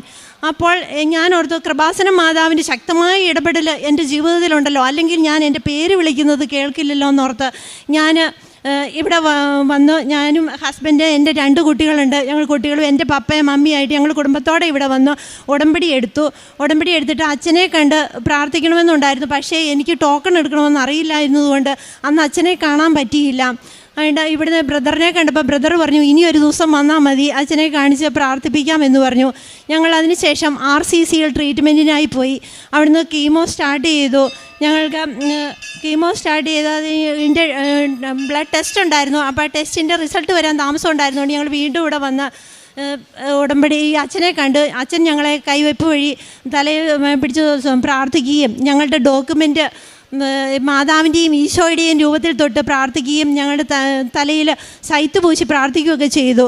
അങ്ങനെ അന്ന് ഞാൻ ഇവിടെ മുട്ടിൽ നിന്ന് മാതാവിൻ്റെ മുമ്പിൽ ഒരുപാട് കരഞ്ഞു. കാരണം എനിക്കതുവരെയും എൻ്റെ വിഷമം എന്ന് പറയുന്നത് എങ്ങനെ ജീവിക്കുമെന്നാണ്. അത് കഴിഞ്ഞിട്ട് ഞാനിവിടെ പ്രാർത്ഥിച്ചിട്ട് ഇവിടുന്ന് തിരികെ പോകുമ്പോൾ എൻ്റെ മനസ്സിന് ഭയങ്കര ധൈര്യം വന്നു. എനിക്കൊരു സങ്കടവും ഇല്ലായിരുന്നു. മാതാവ് സുഖപ്പെടുത്തുമെന്നുള്ള പ്രതീക്ഷയോടുകൂടി തന്നെ ഞങ്ങളുടെ ട്രീറ്റ്മെൻറ്റ് ആരംഭിച്ചു. അത്ഭുതമെന്ന് പറയട്ടെ, ഒറ്റ കോഴ്സ് മരുന്നുകൊണ്ട് തന്നെ 6 മാസം കൊണ്ട് വീണ്ടും ടെസ്റ്റ് ചെയ്തപ്പോൾ ക്യാൻസർ പൂർണ്ണമായും സുഖപ്പെട്ടിരുന്നു. അത് കഴിഞ്ഞ് ഞങ്ങൾ ട്രാൻസ്പ്ലാന്റ് വേണമായിരുന്നു, ബോൺമാരോ ട്രാൻസ്പ്ലാന്റ്, മജ്ജയിലായിരുന്നു ക്യാൻസർ. അന്ന് ഞങ്ങൾ അഡ്മിറ്റ് ആയപ്പോൾ അവിടെ ട്രാൻസ്പ്ലാന്റിന് വേണ്ടിയിട്ട് അപേക്ഷിച്ചിരുന്നു. പക്ഷേ 3 വർഷം കഴിഞ്ഞ് ഞങ്ങൾക്ക് അതിൻ്റെ ഡേറ്റ് കിട്ടുകയുള്ളായിരുന്നു. ഞങ്ങൾ വെയിറ്റിംഗ് ലിസ്റ്റിലായിരുന്നു. പക്ഷേ ഈ അസുഖം മാറിക്കഴിഞ്ഞാൽ എത്രയും പെട്ടെന്ന് ട്രാൻസ്പ്ലാന്റ് നടത്തിയില്ലെങ്കിൽ ഇത് വീണ്ടും തിരിച്ചു വരാനുള്ള സാധ്യതയുണ്ട്. അപ്പോൾ ഞാനിവിടെ വീണ്ടും വന്ന് എൻ്റെ ഉടമ്പടി പുതുക്കിയപ്പോൾ ഞാൻ നിയോഗം വെച്ച് പ്രാർത്ഥിച്ചു, ഞങ്ങൾക്ക് എത്രയും പെട്ടെന്ന് അവിടെ ഡേറ്റ് കിട്ടണേ എന്ന് പ്രാർത്ഥിച്ചു. അതിൻ്റെ ഫലമായിട്ട് 1 മാസത്തിനുള്ളിൽ തന്നെ അവിടെ നിന്ന് എന്നെ വിളിച്ചു, ഒരു സ്ലോട്ട് ഇപ്പോൾ ഫ്രീ ആയിട്ട് കാലിയായി കിടപ്പുണ്ട്, എത്രയും പെട്ടെന്ന് ഇവിടെ വന്ന് അഡ്മിറ്റ് ആകാമോ എന്ന് ചോദിച്ചാൽ ഞങ്ങൾ പെട്ടെന്ന് തന്നെ പോയി. പക്ഷേ ആ സമയത്ത് 1 മാസത്തേക്കാണ് അവിടെ അഡ്മിറ്റ് ആകേണ്ടത്. ആ സമയത്ത് അതിനകത്തേക്ക് കയറി കഴിഞ്ഞാൽ പുറത്തുള്ള ആളുകളുമായിട്ട് ഒരു സമ്പർക്കവും ഇല്ല, പുറത്തേക്ക് ഇറങ്ങാൻ പറ്റില്ല. എൻ്റെ ആരോഗ്യസ്ഥിതി ആണെങ്കിൽ വളരെ മോശം, ബൈസ്റ്റാൻഡറായിട്ടാണ് ഞാനാണ് കൂടെ പോകേണ്ടത്. എനിക്ക് ആ സമയത്ത് ചുമയും ഭയങ്കര അസ്വസ്ഥതയായിരുന്നു. ഞാനിവിടുന്ന് കഫ്സിറപ്പം കുടിച്ചിട്ടാണ് പോകുന്നത്. അപ്പം ഞാൻ മാതാവിനോട് പ്രാർത്ഥിച്ചു, എൻ്റെ മാതാവേ, എനിക്ക് മുമ്പേ അവിടെ പോയി എനിക്കുള്ള ഞങ്ങളുടെ കാര്യങ്ങളെല്ലാം ഭംഗിയായി നടത്തി തരണേ, എനിക്ക് അവിടെ നിന്നും ഇതെല്ലാം ട്രീറ്റ്മെൻറ്റ് കഴിഞ്ഞതിന് ശേഷമേ ഞങ്ങൾക്ക് അവിടുന്ന് പുറത്തിറങ്ങാൻ വരാൻ പറ്റുള്ളൂ എന്നൊക്കെ. അപ്പോൾ ഞാൻ പ്രാർത്ഥിച്ചതിൻ്റെ ഫലമായിട്ട് എനിക്ക് അതിൻ്റെ അകത്തേക്ക് കയറി എഴുപ്പാം ഒരു അസ്വസ്ഥതകളും ഇല്ലായിരുന്നു. എല്ലാം ഞങ്ങളുടെ കാര്യങ്ങൾ ഭംഗിയായിട്ട് തന്നെ അവിടെ നടത്തി തന്നു മാതാവ്. അങ്ങനെ ഞാൻ പക്ഷേ പ്രാർത്ഥനയെല്ലാം കൃത്യമായിട്ട് തന്നെ ഉടമ്പടി പ്രത്യക്ഷീകരണ പ്രാർത്ഥന, ഉടമ്പടി പ്രാർത്ഥനയെല്ലാം കൃത്യമായിട്ട് നടന്നു. യാത്ര പോകുകയാണെങ്കിൽ ഞങ്ങൾ വാഹനം നിർത്തി തിരി കത്തിച്ച് പ്രാർത്ഥിക്കുമായിരുന്നു. എവിടെയാണോ പള്ളി കാണുന്നത് ആ പള്ളിയിൽ കയറി കുർബാന എല്ലാ ദിവസവും 1 ദിവസം പോലും മുടങ്ങാതെ വിശുദ്ധ കുർബാനയിൽ പങ്കെടുക്കുകയും 2 ആഴ്ച കൂടുമ്പോൾ കൃത്യമായി കുമ്പസാരിക്കുകയും 1/2 മണിക്കൂർ ബൈബിൾ വായിക്കുകയും ചെയ്യുമായിരുന്നു. അങ്ങനെ ഉടമ്പടി ജീവിതം നയിച്ചു തന്ന മാതാവ് എനിക്ക് ഒരു ദിവസം ഞാൻ ഹോസ്പിറ്റലിൽ വെച്ച് RCCയിൽ വെച്ച് ഈ പച്ചത്തിരി കത്തിച്ച് പ്രാർത്ഥിച്ചുകൊണ്ടിരുന്നപ്പോൾ ഞാൻ ഇങ്ങനെ കണ്ണടച്ച് പ്രാർത്ഥിക്കുകയാണ്. ആ സമയത്ത് കണ്ണ് തുറന്ന് നോക്കിയപ്പോൾ ആ തിരിയിൽ മാതാവ് എനിക്ക് തെളിഞ്ഞു നിൽക്കുവാണ്. എനിക്ക് എന്താണ് ചെയ്യേണ്ടതെന്ന് അറിയാൻ പറ്റാത്ത ഒരവസ്ഥയായിരുന്നു. കാരണം എല്ലാവരോടും കൂടി മാതാവ് എല്ലാവർക്കും പ്രത്യക്ഷപ്പെടുന്നുണ്ട്. അപ്പോൾ എനിക്കൊരു വിശ്വാസം ഇല്ലായിരുന്നു മാതാവ് എന്നെ ഈ പാപിയായി എന്നെ അത്രയ്ക്ക് മാതാവ് ശ്രദ്ധിക്കുമോ, എൻ്റെ മാതാവിൻ്റെ അത്ഭുതം നടക്കുമോ എന്നൊക്കെ. പക്ഷേ ആ മാതാവിനെ കണ്ടപ്പോൾ എനിക്കറിയില്ല, പറഞ്ഞറിയിക്കാൻ പറ്റാത്ത ഒരു അനുഭവമായിരുന്നു അത്. അത് കഴിഞ്ഞ് ഞങ്ങൾ അവിടുന്ന് 1 മാസത്തേക്ക് അഡ്മിറ്റ് ആയെങ്കിലും ഞാൻ ഡേറ്റ് ഇട്ട് പ്രാർത്ഥിച്ചു, മാതാവേ ഇന്ന ദിവസം ഞങ്ങളെ ഇവിടുന്ന് ഡിസ്ചാർജ് ആക്കണമെന്ന്. കൃത്യം 19 ദിവസമായപ്പോൾ ഹൈഡോസ് കീമോ ചെയ്തെങ്കിലും ഒരു സൈഡ് എഫക്റ്റും ഇല്ലാതെ ഡോക്ടർ വന്ന് പറഞ്ഞു, നിങ്ങൾക്കൊരു കുഴപ്പമില്ല, എന്തിനാണ് ഇവിടെ കിടക്കുന്നത്, നിങ്ങളെ ഇവിടുന്ന് ഡിസ്ചാർജ് ചെയ്യുവാന്ന് പറഞ്ഞു. 19ാമത്തെ ദിവസം ഞങ്ങളെ അവിടുന്ന് ഡിസ്ചാർജ് ചെയ്തു. അങ്ങനെ ഞങ്ങൾ വന്ന് 100 ദിവസത്തെ റെസ്റ്റാണ് ഡോക്ടർ പറഞ്ഞിരുന്നത്. 100 ദിവസം കഴിഞ്ഞ് ഹസ്ബൻഡ് വീണ്ടും ജോലിക്ക് പോയി. അപ്പോൾ ആ സമയത്ത് സാക്ഷ്യം പറയണമെന്നുണ്ടായിരുന്നു, പക്ഷേ എനിക്ക് ഇവിടെ വന്ന് സാക്ഷ്യം പറയാൻ സാധിച്ചില്ല. 2024 ഒക്ടോബർ 27-ാം തീയതി ഹെമറേജ് സ്ട്രോക്ക് ആയിരുന്നു. അന്ന് സൺഡേ ആയിരുന്നുകൊണ്ട് ഹോസ്പിറ്റലിൽ അഡ്മിറ്റ് ചെയ്തെങ്കിലും ഡോക്ടർ കാര്യമായി ട്രീറ്റ്മെൻറ്റ് നടന്നില്ല. അന്ന് വൈകുന്നേരമാണ് MRI ചെയ്ത് നോക്കിയത്. അപ്പോഴാണ് സ്ട്രോക്കാണെന്ന് മനസ്സിലായത്. അപ്പോഴേക്കും തലയ്ക്കകത്തെ ഒരു ഭാഗം തന്നെ പൂർണ്ണമായിട്ടും നശിച്ചു പോയിരുന്നു. സെർബെല്ലും തലാമസും എല്ലാം നശിച്ചു പോയി. ആൾ അൺകോൺഷ്യസ് ആയി, ICUവിലായി. അപ്പോൾ ഡോക്ടർ പറഞ്ഞു, നമുക്ക് മാക്സിമം ട്രൈ ചെയ്യാം. എൻ്റെ കയ്യിൽ കിട്ടിയപ്പോൾ മുതൽ ഞാൻ മാക്സിമം ട്രൈ ചെയ്യാം, ഇനി അങ്ങോട്ട് എന്നാണ് നമുക്ക് ചിന്തിക്കേണ്ടതെന്ന്. കഴിഞ്ഞ് 3-ാം ദിവസം സർജറി ചെയ്തു. മേജർ സർജറിയാണ്. 6.5 മണിക്കൂർ സമയമെടുക്കുമെന്ന് പറഞ്ഞെങ്കിലും ഒരു 3.5 മണിക്കൂറായപ്പോഴത്തേക്കും സർജറി കഴിഞ്ഞു. അപ്പോൾ ഞാൻ ഓർത്തു, എൻ്റെ മാതാവ് അവിടെ അത്ഭുതം പ്രവർത്തിച്ചു, ഒരു കുഴപ്പവും സംഭവിക്കുകയല്ലോ എന്നോർത്തിരുന്നപ്പം പക്ഷേ ആൾ അൺകോൺഷ്യസ്. ഡോക്ടർ പറഞ്ഞു, പ്രതീക്ഷയ്ക്കൊന്നും വകയില്ല, കാരണം ദൈവം എന്തെങ്കിലും അത്ഭുതം പ്രവർത്തിച്ചാൽ മാത്രമേ ഇനി അങ്ങോട്ട് ആൾ ഉണ്ടാവുകയുള്ളൂ എന്ന്. ഒരു സൈഡ് ഫുൾ പാരലൈസായി പോയായിരുന്നു. കഴിഞ്ഞ് ബോധവും ഇല്ല, ഒന്നുമില്ല. ആൾ വെൻറ്റിലേറ്ററിൽ കഴിഞ്ഞിരുന്ന സമയത്ത് 5 മിനിറ്റ് വിസിറ്റേഴ്സ് ടൈമുണ്ട്. ആ സമയത്ത് ഞാൻ ഈ ഉടമ്പടി തൈലം കൊണ്ടുപോയി ആളുടെ നെറുകന്തല തൊട്ട് ഉള്ളംകാല് വരെയും കുരിശ് വരച്ച് വിശ്വാസ പ്രമാണം ചൊല്ലി കുരിശ് വരച്ച് പ്രാർത്ഥിച്ചുകൊണ്ടിരുന്നു. അതിൻ്റെ എൻ്റെ ഉടമ്പടി കാശുരൂപ ഞാനൊരു കൊന്തയിൽ പിൻ ചെയ്ത് കയ്യിൽ ചുറ്റിയിട്ടു. അതിൻ്റെ നേഴ്സിനോട് പറഞ്ഞു, എൻ്റെ ഏറ്റവും വില പിടിച്ച ആണ് ഉടമ്പടി കാശുരൂപം, സിസ്റ്ററിനറിയാമല്ലോ. ആ സിസ്റ്റർ ഉടമ്പടി എടുത്തതായിരുന്നു. സിസ്റ്റർ പറഞ്ഞു, ചേച്ചി ധൈര്യമായിട്ട് പൊക്കോ, ഞങ്ങൾ നോക്കിക്കോളാം, അത് നഷ്ടപ്പെടുത്താതെ നോക്കിക്കോളാം എന്ന് പറഞ്ഞു. അങ്ങനെ ഞാൻ ആ ഉടമ്പടി കാശുരൂപം കയ്യിൽ പിൻ ചെയ്ത് കൊന്തയിട്ട് ചുറ്റിയിട്ടിരുന്നു. അങ്ങനെ ഓരോ ദിവസവും രാവിലെയും വൈകുന്നേരവും 5 മിനിറ്റ് സമയമുണ്ട്. ആ സമയം ഫുള്ള് ഞാൻ വിശ്വാസ പ്രമാണം ചൊല്ലി ഉടമ്പടി തൈലം കൊണ്ട് കുരിശ് വരച്ച് പ്രാർത്ഥിച്ചു. എന്നിട്ട് ആൾക്ക് ഞാൻ ചോദിക്കും, അമ്മ മാതാവ് എന്തിയെ മുറുക്കെ പിടിച്ചോണം കേട്ടോ, കളയരുതെന്ന് പറയുമ്പോൾ ആ അൺകോൺഷ്യസിലും ആ ഒരു കൈ ഇങ്ങനെ ചുരുട്ടി പിടിച്ചിരിക്കും, ഇങ്ങനെ മുറുക്കി പിടിക്കുന്നത് കാണാമായിരുന്നു. അപ്പം ഞാൻ ഉടമ്പടി തൈലം ഇങ്ങനെ ബായിൽ ഇതാക്കി കൊടുത്താൽ ചിലപ്പോൾ ഇറങ്ങിപ്പോകില്ല ആ ബോധാവസ്ഥയിൽ. അതുകൊണ്ട് ഞാൻ ഈ ചുണ്ടയിൽ വയ്ക്കുമ്പം ആ ചുണ്ടിങ്ങനെ നുണഞ്ഞിറക്കുന്നതായിട്ട് എനിക്ക് കാണാമായിരുന്നു. അങ്ങനെ അമ്മ മാതാവിനോട് ഞാൻ കരഞ്ഞ് പ്രാർത്ഥിച്ചു. എല്ലാ ദിവസവും ചാപ്പലിൽ പോയി വിശുദ്ധ കുർബാനയെ സംബന്ധിക്കുകയും അവിടെ മുട്ടിൽ നിന്ന് കൈകൾ വിരിച്ച് പിടിച്ച് ജപമാല ചൊല്ലുകയും ആ ഹോസ്പിറ്റലിൽ ബൈബിൾ ഉണ്ടായിരുന്നു അതെടുത്ത് വായിക്കുകയും ചെയ്യുമായിരുന്നു. അങ്ങനെ പ്രാർത്ഥിച്ചു. പക്ഷേ ഡോക്ടർ എന്നെ ആശ്വസിപ്പിക്കുകയാണ്, എന്തു വന്നാലും ധൈര്യത്തോടെ നേരിടണം, പക്ഷേ ഒന്നും പറയാനില്ല, ദൈവം എന്തെങ്കിലും അത്ഭുതം പ്രവർത്തിക്കണം, അല്ലെങ്കിൽ ഇയാളില്ല. 30% സ്വന്തമായിട്ട് ശ്വസിക്കാൻ പറ്റിയാൽ മാത്രമേ നമുക്കൊരു പ്രതീക്ഷയ്ക്ക് ഒരു ചാൻസ് ഉള്ളൂ. ഇത് ഒന്നുമില്ലാത്തൊരവസ്ഥയാണ്, അതുകൊണ്ട് എന്ത് സംഭവിക്കാമെന്ന് പറഞ്ഞു. ബോഡി ഫുള്ള് ഇൻഫെക്ഷനായി, 106 ഡിഗ്രി പനിയാണെങ്കിലും മാറുന്നില്ല എന്ന് ട്രക്കോസ്റ്റമി ചെയ്തു. അതിലെല്ലാം ഫുൾ ഇൻഫെക്ഷൻ. ന്യൂമോണിയ വന്ന ആൾ പോയെന്ന് പറഞ്ഞു. പക്ഷേ ന്യൂമോണിയ അതിൻ്റെ ആ അണുബാധ ലങ്സിലേക്ക് കിടക്കാതെ അവിടെ ചെസ്റ്റിൽ സ്റ്റക്കായിട്ട് നിൽക്കുകയായിരുന്നു. ഞാൻ എൻ്റെ പ്രാർത്ഥനയുടെ ഫലമായിട്ട് എൻ്റെ ഉടമ്പടി മാതാവ് ചെയ്ത ഭയങ്കര അത്ഭുതമാണത്. പിന്നെ ഞാൻ അവിടുന്ന് ഡിസ്ചാർജ് ചെയ്ത്, ഞങ്ങൾക്ക് പൈസയുടെയൊക്കെ പ്രശ്നം കാരണം ഡിസ്ചാർജ് ചെയ്ത് ESI കിട്ടുമായതുകൊണ്ട് കോലഞ്ചേരി MOC ഹോസ്പിറ്റലിലേക്ക് ICU ആംബുലൻസിൽ കൊണ്ടുവന്നു. അവിടെ ചെന്നപ്പോൾ അവിടെ CT ചെയ്തിട്ട് ഡോക്ടർ പറഞ്ഞു, ഇതാ അവിടെ പാലായി പറഞ്ഞ പോലെ തന്നെയാണ് എനിക്കും പറയാനുള്ളൂ, ആളുടെ കണ്ടീഷൻ വെരി ക്രിട്ടിക്കലാണ്, നിങ്ങൾ ഒരു പ്രതീക്ഷയും വേണ്ട, നമ്മൾ ഒരു സാധ്യതയില്ല എന്ന് പറഞ്ഞു രക്ഷപ്പെടാൻ. അപ്പോൾ വീണ്ടും ഞാൻ ICUയിൽ അഡ്മിറ്റ് ചെയ്തു. എനിക്ക് ഭയങ്കര സങ്കടം. ഈ കാശുരൂപ എടുത്ത് മുറുക്കെ പ്രാർത്ഥിച്ചുകൊണ്ടിരുന്നു. അങ്ങനെ ഈ സർജറി ചെയ്ത ഭാഗത്തുനിന്ന് ഫ്ലൂയിഡ് ഇങ്ങനെ കംപ്ലീറ്റ് പൊയ്ക്കൊണ്ടിരിക്കുക. അത് പോകുന്ന വളരെ ആളുടെ നില അതിനനുസരിച്ച് വീണ്ടും മോശമായിക്കൊണ്ടിരിക്കുന്നു. അപ്പം വീണ്ടും ഒരു സർജറി അവിടെ സജസ്റ്റ് ചെയ്തു. പക്ഷേ ഡോക്ടർ പറഞ്ഞു, ഞാനിവിടെ സർജറി ചെയ്യില്ല, കാരണം നിങ്ങൾ ഇതിനു മുമ്പ് എന്തുകൊണ്ട് ആദ്യം ഇങ്ങോട്ട് വന്നില്ല, വേറെ ഹോസ്പിറ്റലിൽ പോയില്ലേ, അവിടെ തന്നെ പോയി വീണ്ടും സർജറി ചെയ്തുകൊണ്ട് വന്നാൽ ബാക്കി ഞാൻ നോക്കാം, ഞാനിവിടെ ചെയ്യില്ല എന്ന് പറഞ്ഞു. എനിക്ക് ഒരു പ്രതീക്ഷയില്ലാതെ എനിക്ക് ആകെ ഒരു ആ അവസ്ഥയിൽ ഞാൻ എൻ്റെ ഉടമ്പടി കാശിലും കയ്യിലെടുത്ത് മുറുക്കെ പിടിച്ചിട്ട് ഞാൻ പ്രാർത്ഥിച്ചു, മാതാവേ, ആ ഡോക്ടറെ കൊണ്ട് എങ്ങനെയെങ്കിലും ഒന്ന് ഇത് സർജറി ചെയ്യിക്കണം, അമ്മ എന്തെങ്കിലും അത്ഭുതം പ്രവർത്തിക്കണം, അമ്മ ഈശോയോടൊന്ന് പറഞ്ഞ് ഞങ്ങൾക്കിതൊന്ന് സാധിച്ചു തരണം, ആ ഡോക്ടറുടെ മനസ്സ് മാറണേ എന്ന് ഞാൻ പ്രാർത്ഥിച്ചു. എന്നിട്ട് ഡോക്ടറുടെ കാലേ പിടിച്ചിട്ട് ഞാൻ പറഞ്ഞു, ഡോക്ടറെ, ഞങ്ങൾക്ക് വേറെ ഇനി ഒരു ആശ്രയവുമില്ല, ഡോക്ടർ എങ്ങനെയെങ്കിലും ഇത് ചെയ്തു തന്നേ മതിയാവൂ, അത് കഴിഞ്ഞിട്ട് എന്ത് വന്നാലും ഞാൻ സഹിച്ചോളാം എന്ന് പറഞ്ഞു. എന്നിട്ട് ഡോക്ടർ ആദ്യമൊക്കെ സമ്മതിച്ചില്ല. എന്നിട്ടും പിന്നീട് ഡോക്ടർ പറഞ്ഞു, ഇനി എന്തേലും ആട്ടെ, ഞാൻ ചെയ്യാം എന്നൊരു വാക്ക് പറഞ്ഞു. അത് കഴിഞ്ഞിട്ട് ഡോക്ടർ സർജറിക്ക് ഒരു ഡേറ്റ് ഫിക്സ് ചെയ്തു.